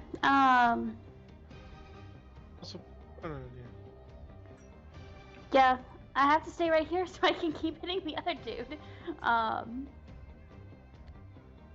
I'm just gonna chill. Okay. Roll me 3d8s, as it is now the monk's turn. Let's see if he survives. Microwave him to death. Okay. Oh wait. Oh no. Well, it's half, Takes half of whatever. it. Yeah, you might survive. 6. So 3. Yeah, those were some low rolls. Yeah, like I got very low Oh, on I that. averaged 2. 114. Oh, Okay, the monk, not the monk, well, he is called Monk Spirit. Yes, he's going to move there. So Akari, you Oh, have now okay. entered into it, and he's going to move down one more. Akari and Whiskers both need to make me a wisdom saving throw. No problem. That's spell sheet. Okay. Whiskers, you only take 11 points of radiant damage. Akari, you take the full 22 points of radiant damage. Oh, God. So I'm down to 3. health. Yeah, and then he's going to turn around to you, Yorb, and hold out his hand. As he is... Actually, no. The tree ant seems to be the biggest issue. He's going to actually use his 4th level... Wait, no. Dang it, he already used his 4th level. Yep. It is Fuck. glowing. die. It's doing decent damage. Fuck. Wait, wouldn't there be a reaction from Bjork attacking since it's He No, never yes. left adjacent. Yeah, he... You didn't He- leave my radius. Yeah, he did not leave it your radius. Okay, Yorb, you see him stick out his hand towards you. He, Yeah. does a 21 hit you? I mean, it does, and my brain wants the caveman and react to it, I but wanted to not. but at the same time, I don't want to have repercussions and just be down from this. But I don't know if it'll do enough damage to kill me, so I say fuck it, we ball and see if it. Well, no wait, because if it does hit me, then the radiant damage has potential to kill me, which is difficulty tweaks. He also heals for as much damage as he deals. Yeah. As long as you don't let him crit by messing up, I think it's worth the risk, but I mean, your DC to beat is a 21. Yeah, I know. it's Fuck a it, we long ball. shot. But it's a long shot we take. You Wait. do! Roll damage. Blam. Okay, I'm gonna... Okay, just to show what would have happened, he would have taken 12 points of necrotic damage, but instead, as he reaches out his hand towards you, you see the necrotic energies. You're ready this time. You take up your great axe and swing, cutting all the way up his arm. Actually, how do you want to finish him off, as you have taken down this spirit? I remove the arm. You remove the arm. He looks back at you, shocked over his face, before he goes into a solemn nod with a smile as he dissipates. Congratulations, you have defeated that one. Well, it saved my life at the Yorb end. raises his axe. Oh, I should be aware of that. dwarf. He wasn't a dwarf. Let's see. the hole. Oh, Okay. It is now the scholar's turn. The scholar, who is heavily, heavily injured, he is... Oh, you're still alive? Let's see. He wants to get as many people as he can without getting his friends. I specifically positioned myself where like he has to hit his allies. So I'm I aiming just for that. realized.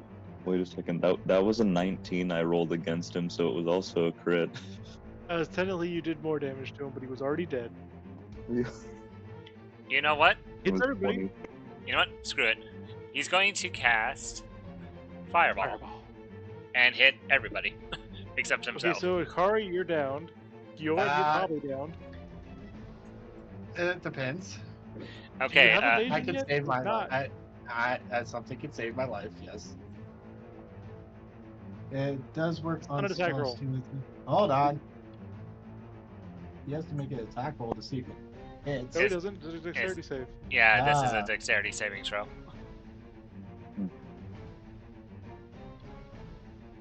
Well, but can I Damn it. just throw You're throw just mine dead. down? Yeah, I'm just dead. Val and Gyorb, I'm also going to need dexterity saving throws from Yeah, you. yeah. I was rolling it. Then Okay. Ooh. what Dexterity happens when you save? don't put anything into your Matters. dex? It really doesn't matter for me. Okay. Yeah, it doesn't matter. you're probably going to go down regardless. He is casting, and you guessed it, Fireball. You said it, too. 23. Holy shit, I'm alive. It's crazy. I'm alive.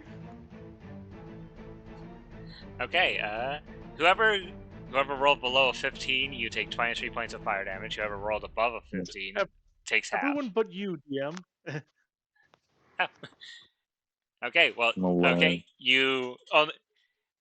Okay, so would absorb elements go off first, or would the damage go off first? It's the same as before. It's divide then multiply, so I take 22 damage. Okay, you take 22 points of fire damage, Whiskers, as this fireball just goes off. You'll notice, I believe you have this right now at your level. Yes, you'll notice as the Githyanki does a somersault and just dodges the flames entirely. Oh, so they're level 7. And then you I have the thought war. we're supposed to be our level. Level 6. Well, there's They are your level. It's supposed to be level 6. They're a bit Seven. stronger than you. They're a bit strong. Hey, you can take on a level 7 party. You're I doing mean, I could well. have taken them all off Right. if I wasn't forcing around. Like, I could have already killed Damn it! Blizzard. I'm unlucky as fuck. Okay, so let's see. The warrior takes only half, so that would be 11 points of damage, and then another half because of reasons. You're weak to fire too, haha! Oh, it's they defended against bludgeoning, but they were probably gaining vulnerability.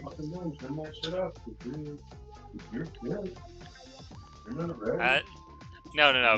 Due to other reasons, they are taking another half on top of this.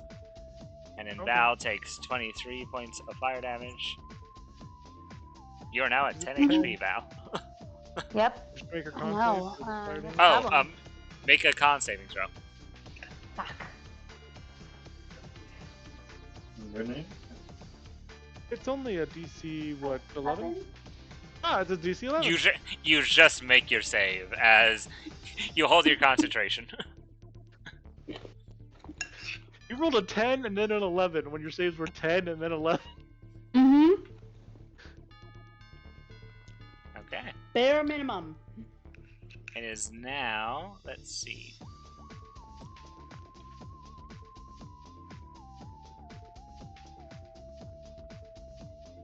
This is now the warrior spirits go. It is now the warrior spirit. The warrior spirit, and another flash of feathers. Seeing as most of those other people have been mostly dealt with, it's going to flash over here. Why are you running? She's not. She's fighting you as she is going in for a swing.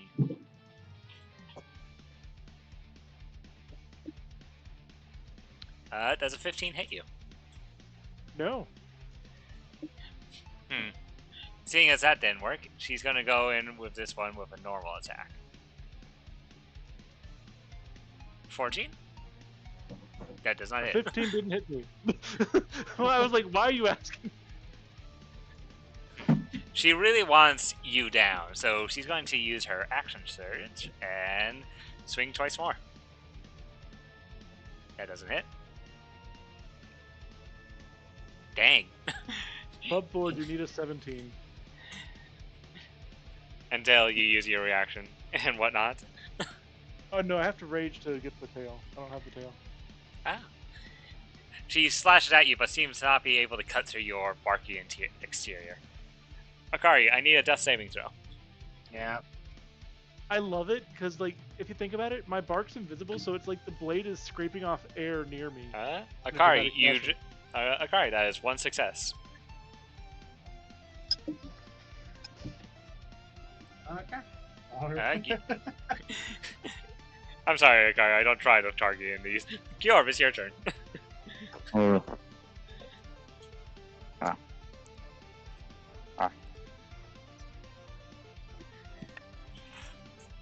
Your moves up to this one right here. Where? Your mouthful of sandwich. Yeah. No, it's like mouthful of blood. Be right back. No worries. Yeah. That hits. Getting 18 points of damage. She's still up.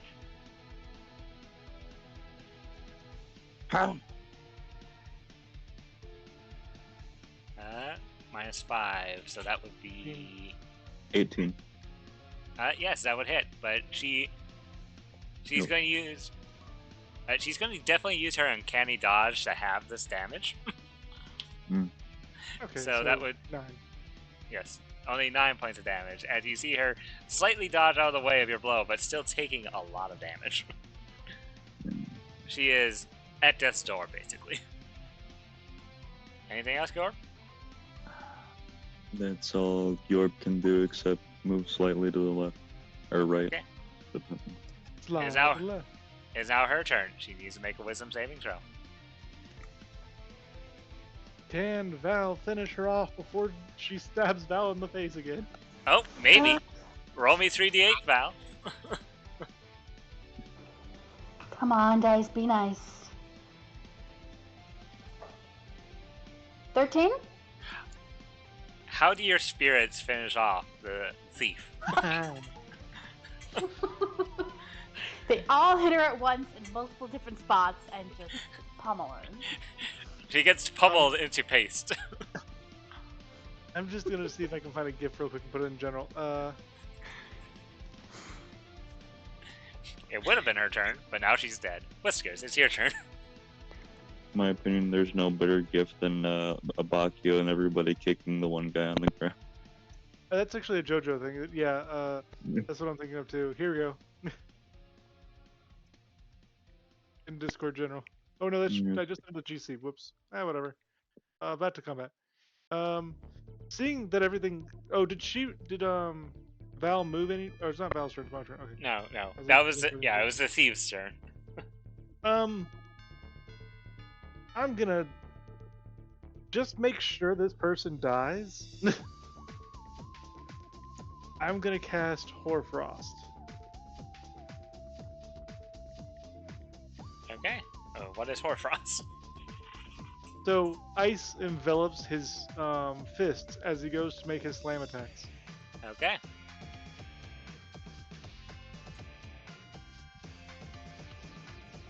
That hits.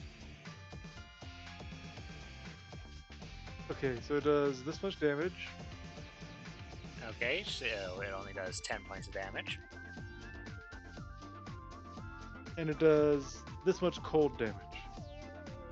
Okay, so it only does 3 points of cold damage. Gotcha. Oh, this person has resistance to me? It's a funny little thing I found out about this specific thing. Okay, is it dead? Nope. She looks at death's door, though. Oh, second verse, similar to the first. A Does it hit? 16. A 16. Will that hit this one?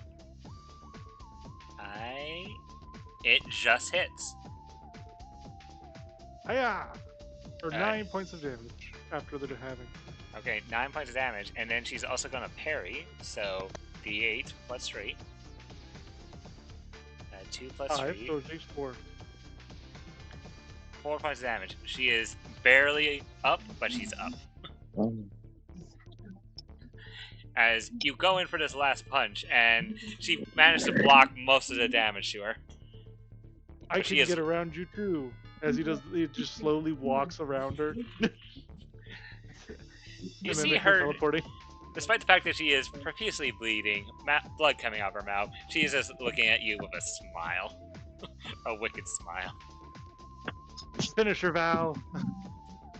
I passed turn. Val, it is your turn. Akari is down. Yorm is heavily injured. You're heavily injured. The only one who's uninjured is Whiskers. Just walk over and kill these people. They're walking near them. Juicy. Having a hard time figuring out who's still alive. Hold on. Over here. and over here. Okay. Yes. Is somebody down? Hold on. Yeah, Yes, Akari is down. over here. Akari Yeah. Akari blew up in the fireball. Okay. I'm sorry. I will do my healing duties and fix you. He was Gus Fring from Breaking Bad. Okay, let's see. We'll do a second level cure wounds. So that's 11, and then I get healing from that.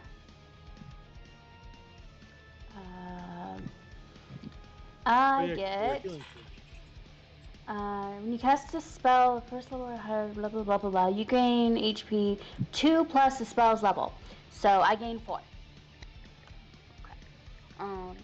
But yeah, Whiskers gets 11, so you should be back up.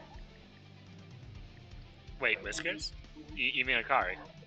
Akari, sorry, whomever is down gets 11. Okay, Akari, you heal for Oh, 11 HP. I'm over here with my glorious whiskers. I have to prioritize the people who are down first. Oh no, I was just saying. I wasn't saying to help. Do you want to take one more step to the right? Sure. Yeah, I can do that. Oh, cool. They get hit with that. I was like, you're almost there. Oh, Sorry. and so I roll the wisdom and I'll roll the dice. I think they're dead. I love this spell. Ah, Okay, so that's 18 points of damage. What's the wisdom they got? Let's see. Hold on, as they might survive this. If they roll very well. 20. Okay, so that's half, so that is only 9. Halved again to 5.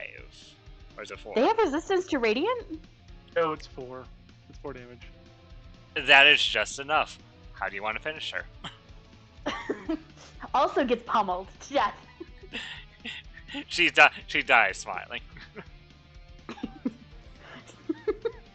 I think I smile at that because that's the one that stabbed me. And Okay, No, that was not the one that stabbed you. The one that stabbed you No, was the that's Gith Four Yankee. here. Oh, well. How much movement do you have left? Hmm? How much movement do you have left? Well, I had been here, like, right. You used 15 of it, right? Yeah.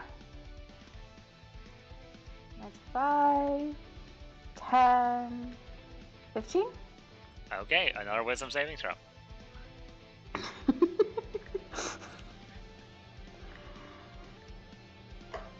That's 17 damage. They fail, and I'm guessing second verse same as first. Just pummel them to death.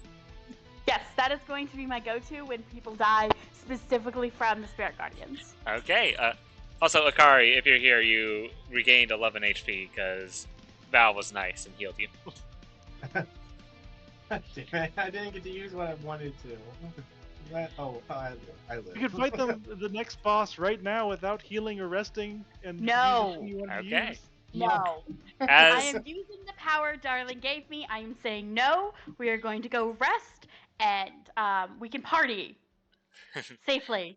But as we will rest. as the spirits pummel this Nerf Niblin into a pulp, all of you looking very injured, except for you, Whiskers. As you just stand there, you feel a warmth come over you, and before you appears a mote of possibility. This mote can be transformed into an uncommon magical item of your choice.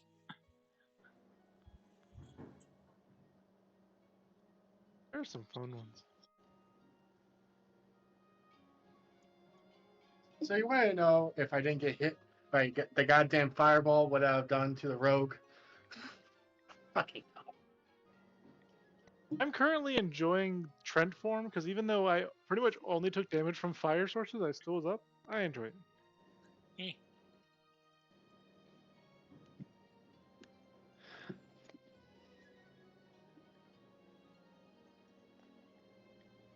Let's see. But after the battle, Whiskers looks around and goes, "So are we going for round 2?" And everyone goes, "No," immediately. He stays in his tree form though because this is mildly comfy, and he's just like, "Hmm." Okay. He walks out of the place to go see the caretaker, and takes the motive possibility with him. He's like, Okay. "It was a fun fight." Ah, I see you. He looks up to your tree ant form. Oh, okay then. Oh, I heard quite the commotion. I took a few peeks here and there. I'm impressed. You guys managed to succeed. Even though he looks behind you at the rest of your party, very bloodied, very injured. That seemed to take a lot out of you. No, I'm pretty good. Shut up. Shut up. Whiskers, the untouched. I tried to get them to go for round 2, but they just seem to be needing some sleep or party. I You know, can't you tell which wake one they up want to to your play. normal. When you wait, you take a long rest, you go back to your normal self, right? Oh, after an hour, even a short rest, I go back to my normal self. But he's currently talking like right after the fight. Interesting. I know. He turns back eventually.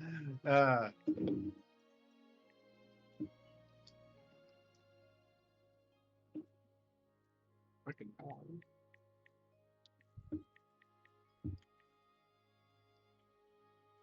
on. So much. Do we just like sleep in the place? Do we set up camp? What is your guys' plan for the day? Set up camp next to the building? Or maybe just outside of it, out of the graves.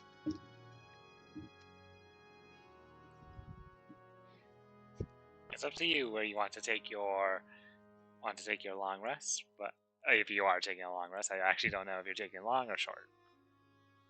I feel like we should take a long rest. I agree with long rest. It's fine with a short rest, but I guess I'm overruled. I need my health. Damn it. You get that back on a short rest. We also have to decide what sort of uncommon item we want. Oh yeah, Yeah. true. I'm currently looking through them as I'm talking. Yeah. Do we only get one, or is it one per person? One per person.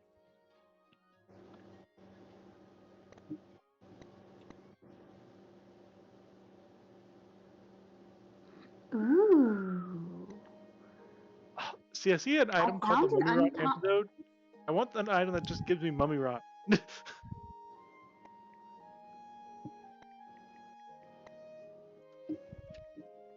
There is a stone of good luck that gives you +1 to ability checks and saving throws. Ooh, I like the name of this item. Mask of the Beast. Oh, it's not that good. I like the name though.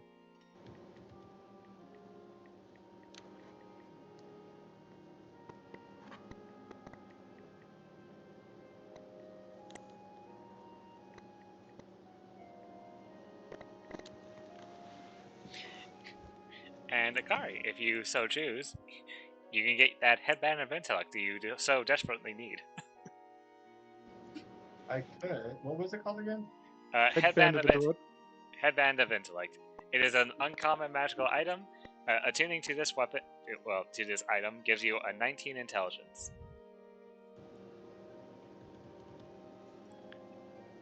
Granted, you don't have to go for that one. You can easily go for a different magical item. It's your choice. Yeah, I'm just looking up good rogue options here. I found the one I want. And unfortunately, your player had to go because they had to take a shower, and apparently are about to be late for band practice. Interesting. Weird. DM, I'm going to be taking Insignia of the Claws. You know, I knew that item existed, and I was like, he's gonna get this eventually, isn't he? My natural attacks do +1 to hit and damage. Thank you. All of my attacks are pretty much natural attacks.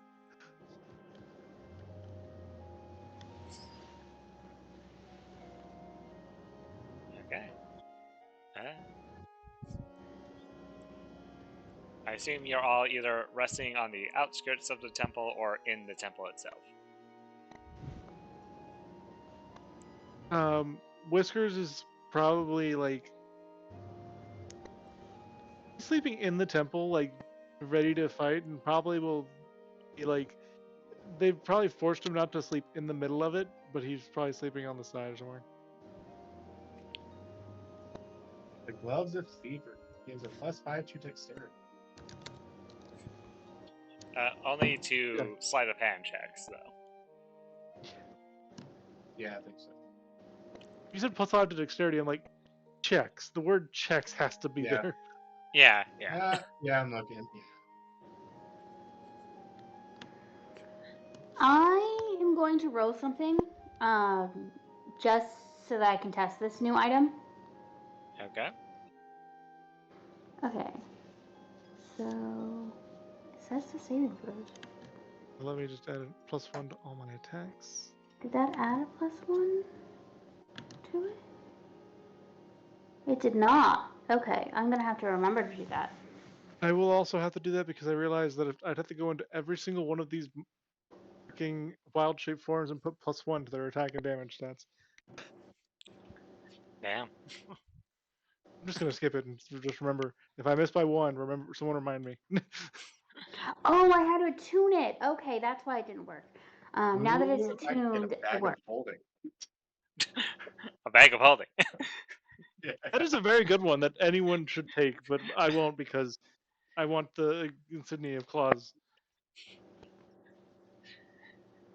Or the bag of tricks. Also, I imagine like Oh, fun. after we defeat them, Oh, fun. like- Bag of tricks. More summons I have to make character sheets for. Actually, I could probably make the character sheets so I can bring them out myself. so there was a cleric, a rogue, a fighter, and a wizard, effectively. Mm-hmm. Well, from what you can assume. I assumed that he like got our items from one of them respectively, like in a spiritual kind of handing kind of thing. In my mind, he got for like the weird like hippie wizard. He got the insignia of the claws because it makes the most sense for him to be giving him that. Ah, yes. The Snurf nibbling wizard. I assume he was a wizard because he was casting fireball. Could have been a sorcerer. Yeah. Probably a sorcerer. They had a book See- in the thing, so probably wizard. Yeah. If you survive, No, if he you doesn't. decide to do the harder challenge and survive it, I will gladly inform you as to what he actually was. I will attempt it if everyone else is willing to attempt it.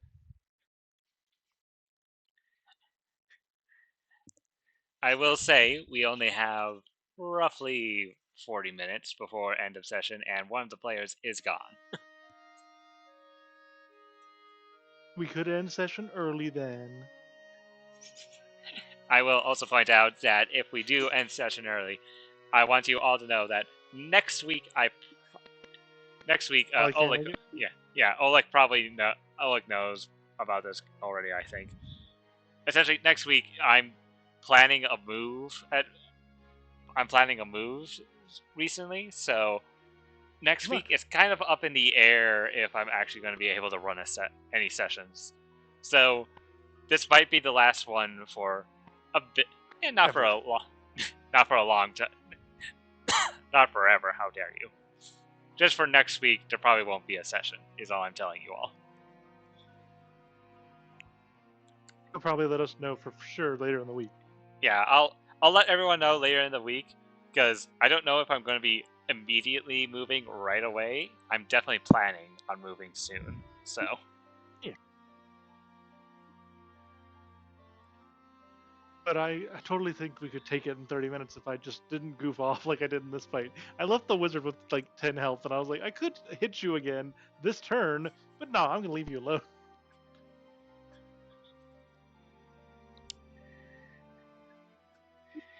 Like, Whiskers was having his fun in that fight. I decided to use a bunch of races that, honestly, I don't think get utilized that often. Durgar are one thing, So, but if Yankee gets a bit of the like famous light, Is that a Shealdril, the elf? Uh, Whatever the shadow elf called? if you're curious, she was a Shadarkai. That's Who? it. I Alright, knew the name. I just couldn't remember the words. I knew what it Yes. was though. Yes. Shadarkai, who have this uncanny ability as a bonus action. Up to their proficiency level, so as of right now, 3. You get resistance against a single target. Yeah. When you started when I realized it was resistance against me, I realized what it was. Wait, it wasn't a single target. It's resistant to all damage. Oh yeah.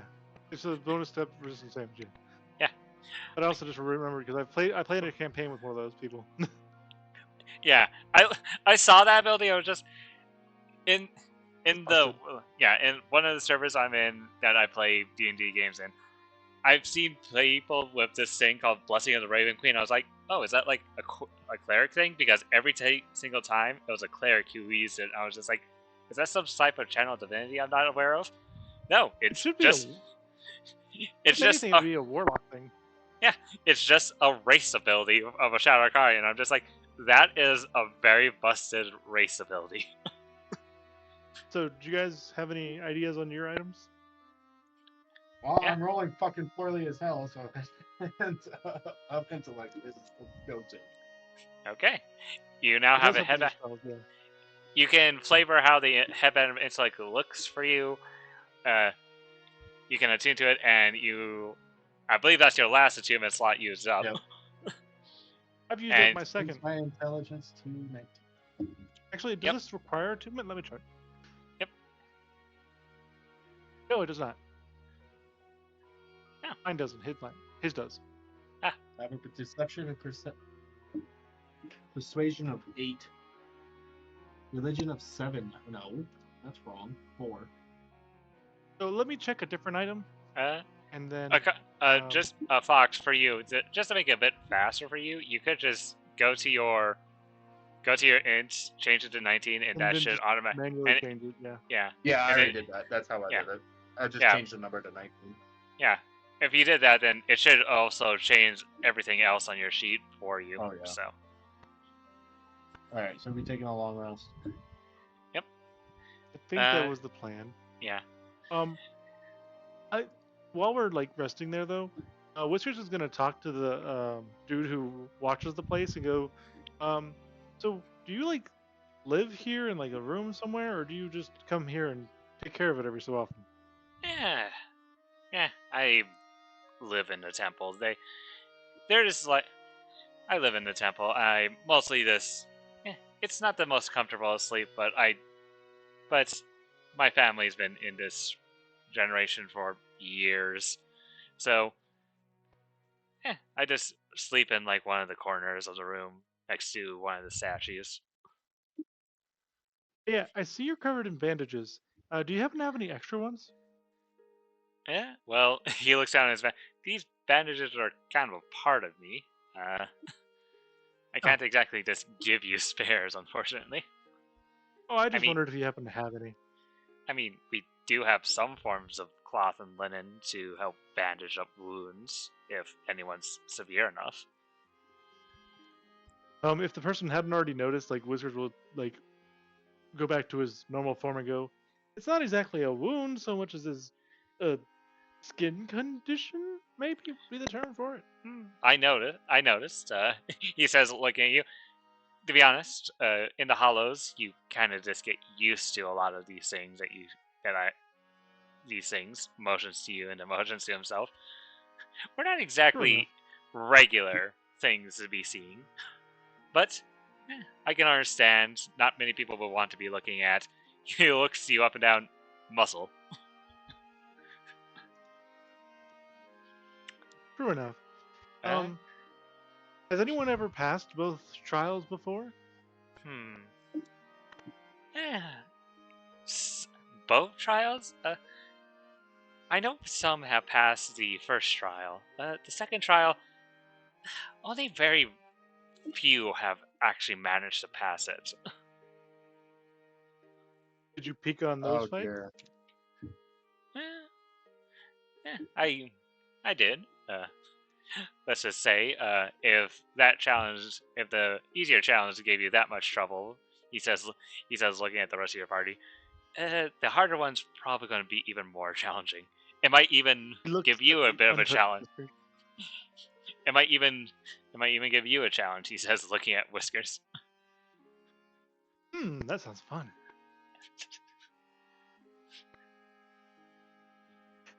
I bet everyone in their head just like here's Darling going, don't do anything stupid.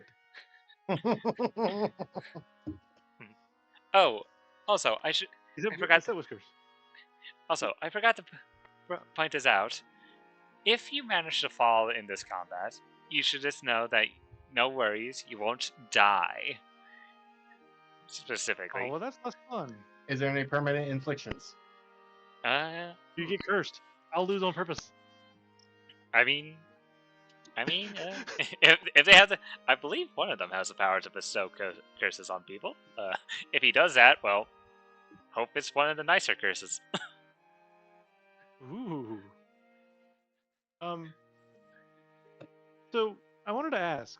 There was no statue for the one who was sneaky. Is that just because they were so sneaky there was no mention of them ever in history?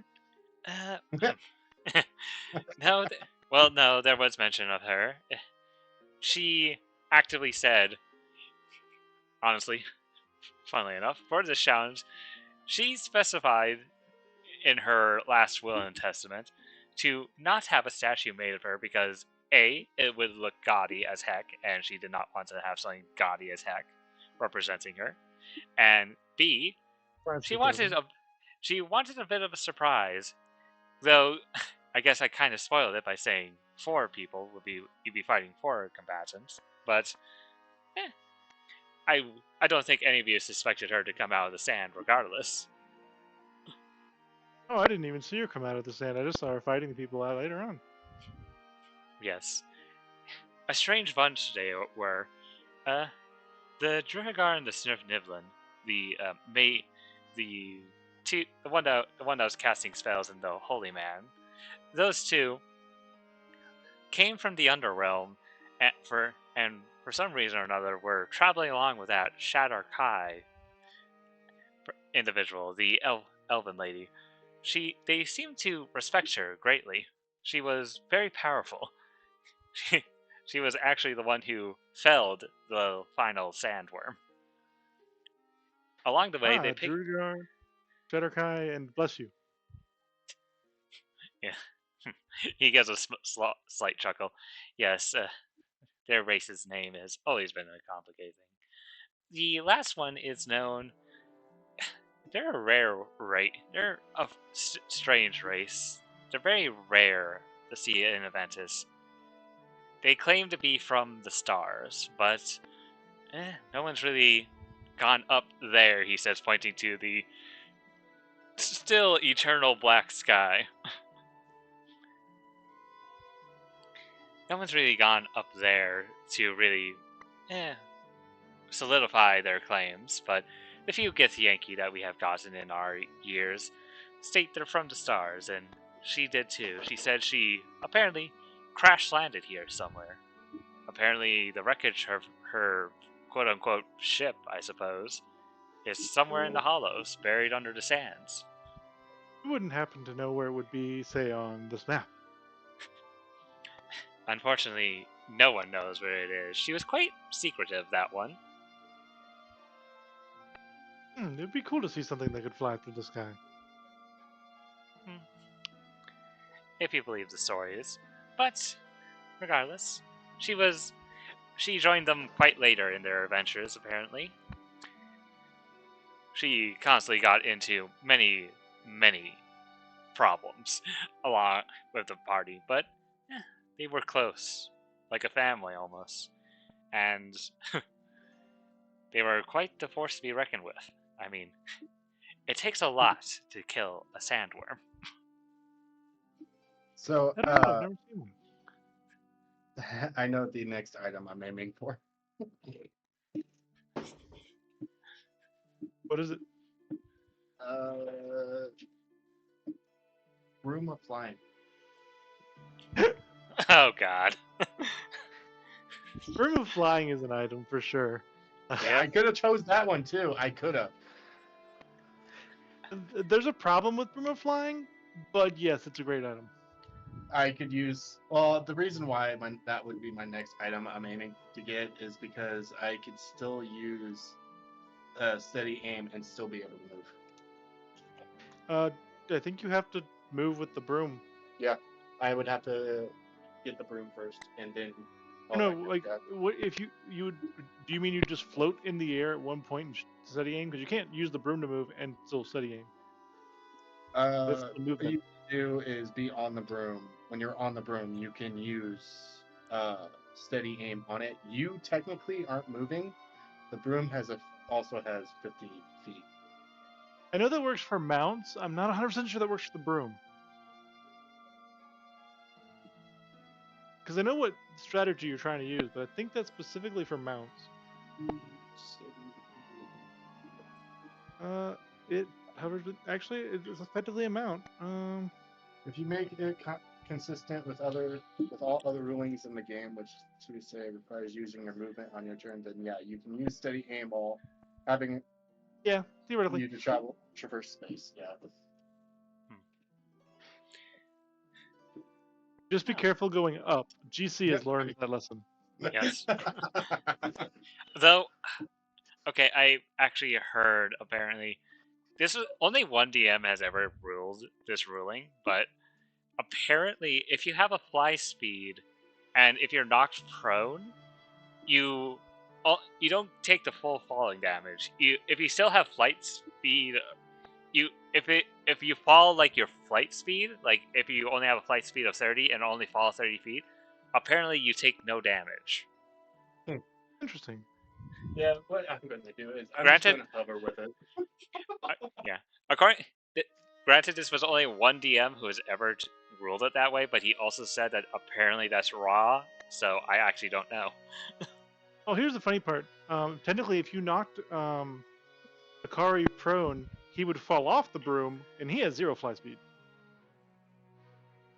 Yeah, it also depends on how high you are. But if I use it wisely, I only like. It'd be like you tripping. Yeah, if you don't get off the ground, it's fine, and it's sort of BS at that point when you're just like hovering. It's broken for sure, Yeah. but it's staying consistent with other rulings. Get it now before the DM makes it so that you can never find it. It's You're definitely right. not intended for that. They kind No. of forgot. That- There's also I've seen many builds that use the fact that steady game requires you not to move, and you can not move while being on a mount very easily. Oh yeah. And that's effectively a mount. It's a magical mount, but it's a mount Yeah. nonetheless. So all the mounted combat rules still apply. So you could still be knocked off of it, and then Yeah. you'd have to like take your action to get back on it and stuff. Yeah, like that would make it more balanced. If I ever get knocked off of it, I would have to take an action to get back on. But I also wonder, like, Ari's just gonna have it completely at all times. also you have melee weapons, so it's sort of I'm planning stuff? on using. Yeah, but I can also throw my knife. Why should? true. Who joined or left? Let's see here. Let's see. An uncommon magical item. Chainmail. Chainmail +1. Gee, I wonder why you went. Gee, I wonder why you went for that. Fair Why enough. particularly chainmail? You are proficient in every single form of armor. I will point that out. Well, I know, but I don't. So what is like? I know I could get like full plate, or right? Would full plate +1 exist? Is that a thing? Yeah, that It's is a thing. 19 of armor. Is it uncommon though? I believe- +1 armor is uncommon. Essentially, anything that Yeah. falls under the category of armor. Yeah. Hmm. Yeah. So +1. The +1 thing makes it uncommon. So yeah, you could have +1 full plate if that's what Yeah. if Really, you so is choose. +1 armor uncommon? What does it scale with? I believe strength. Nothing. Doesn't full- Perfect. They'll do. Wait, doesn't Wait, full what'd you- plate? I wasn't listening to you. What were you? Doesn't- full plate that requires skip- you to have 15 strength. It doesn't give you any bonus AC from a stat. You just have 18 flat. So if it's You don't plus get dexterity. 1, what is plus 1 then? Hold on. Actually, I don't know if +1 armor is an uncommon item. It should be. Well, because the chainmail plus 1 is uncommon. The shield is, ammunition is, weapon is, but it doesn't. In this table I have, armor is not, doesn't have like the +1, +2, +3. I would say it would be a plus. Oh wait, 2.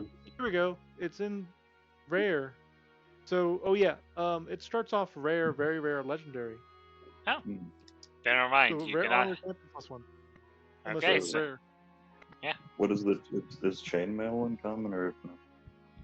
It's just rare? This is just for armor in general. Oh. A +1 armor is rare.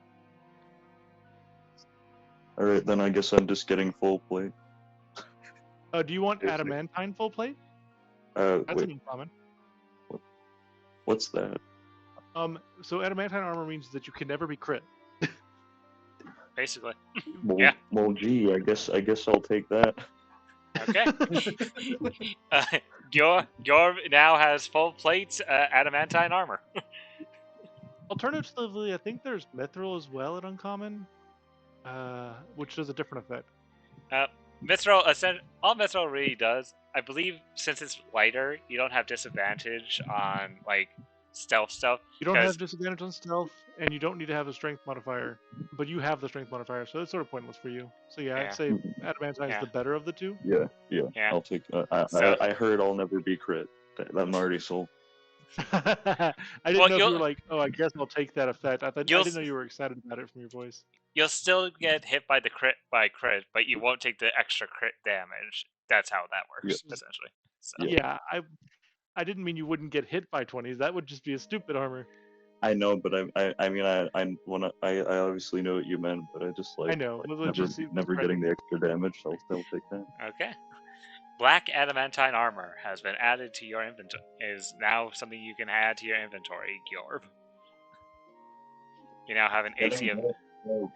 There's a bunch of other funny armors you could get at uncommon. My favorite is the Plate of Knights Fellowship. This gleaming set of silver and gold plate armor never vanishes. While wearing this armor, you can use a bonus action to summon the spirit of a warrior to your aid. The spirit's corporeal form manifests in an undefined space within 30 feet of you, and it uses the Knight stat block. The spirit disappears when it drops to 0 HP, or after a minute. The spirit is an ally to you and your companions. In combat, the spirit shares your initiative, but takes its turn immediately after yours. The spirit obeys Oh your my commands. god. No action. You become a You don't waste any stand. commands.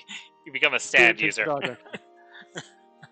Once you use this bonus action, it cannot be used again until the next time. So it gives you a once per day minion. And the spirit is like I wanna ill-defined, so you could make it a dwarf if you really wanted to, and you could just be like, I summon dwarf spirit. I want to rename the item of Adventus of intellect to fucking to like an earring or something.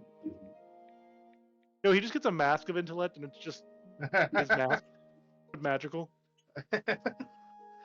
Whenever he takes off the mask, he's stupid again. For an arcane trickster, your intelligence was not very high. That's all I'll say. Well, No. Arcane Trickster, you don't need intelligence. You also just don't choose spells that require you to make saves or do attack rolls. Yeah. You choose Disguise Self, you choose the other spells like that. You chose the spells that are on the Arcane Trickster list that are traps. Yeah, I was gonna use Bloody Smite I have that spell. on the I road. don't use it. Yeah, on the road with my rapier. So it would take 3d6 damage of necrotic. Guys, are you guys sure you Plus- don't want the Trident of Fish Command? Yeah, in the desert.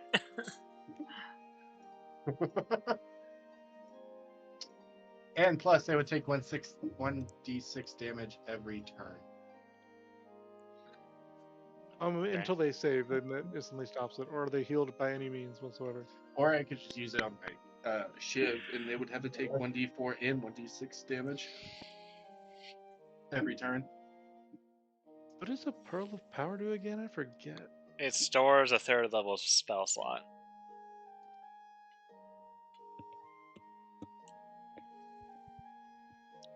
It's While basically this spell's on your first use action, just speak its command word and regain one expended spell slot. Yeah. If that slot was 4th level or higher, the new slot is 3rd level. yeah, that's what a pearl power does. Okay. Useful for spellcasters who have a lot of spell slots, or I like the idea of a or more wondrous item paper bird. or more beneficial when you're a warlock and only have your 2 spell slots, you get an extra one.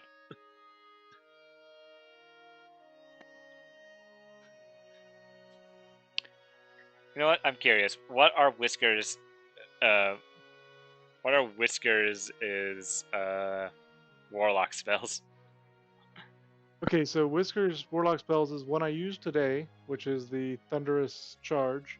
You're supposed to move 10 feet and then make it an attack as a bonus action, which is just pretty useful in general. So, because I don't have a way of getting bonus action attacks.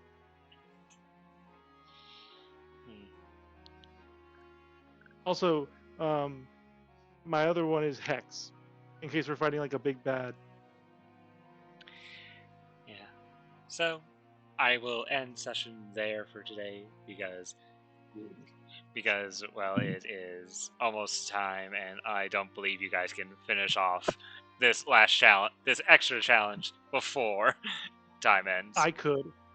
Remember, Maybe. DM, I can do this form twice in a row. They would not kill me.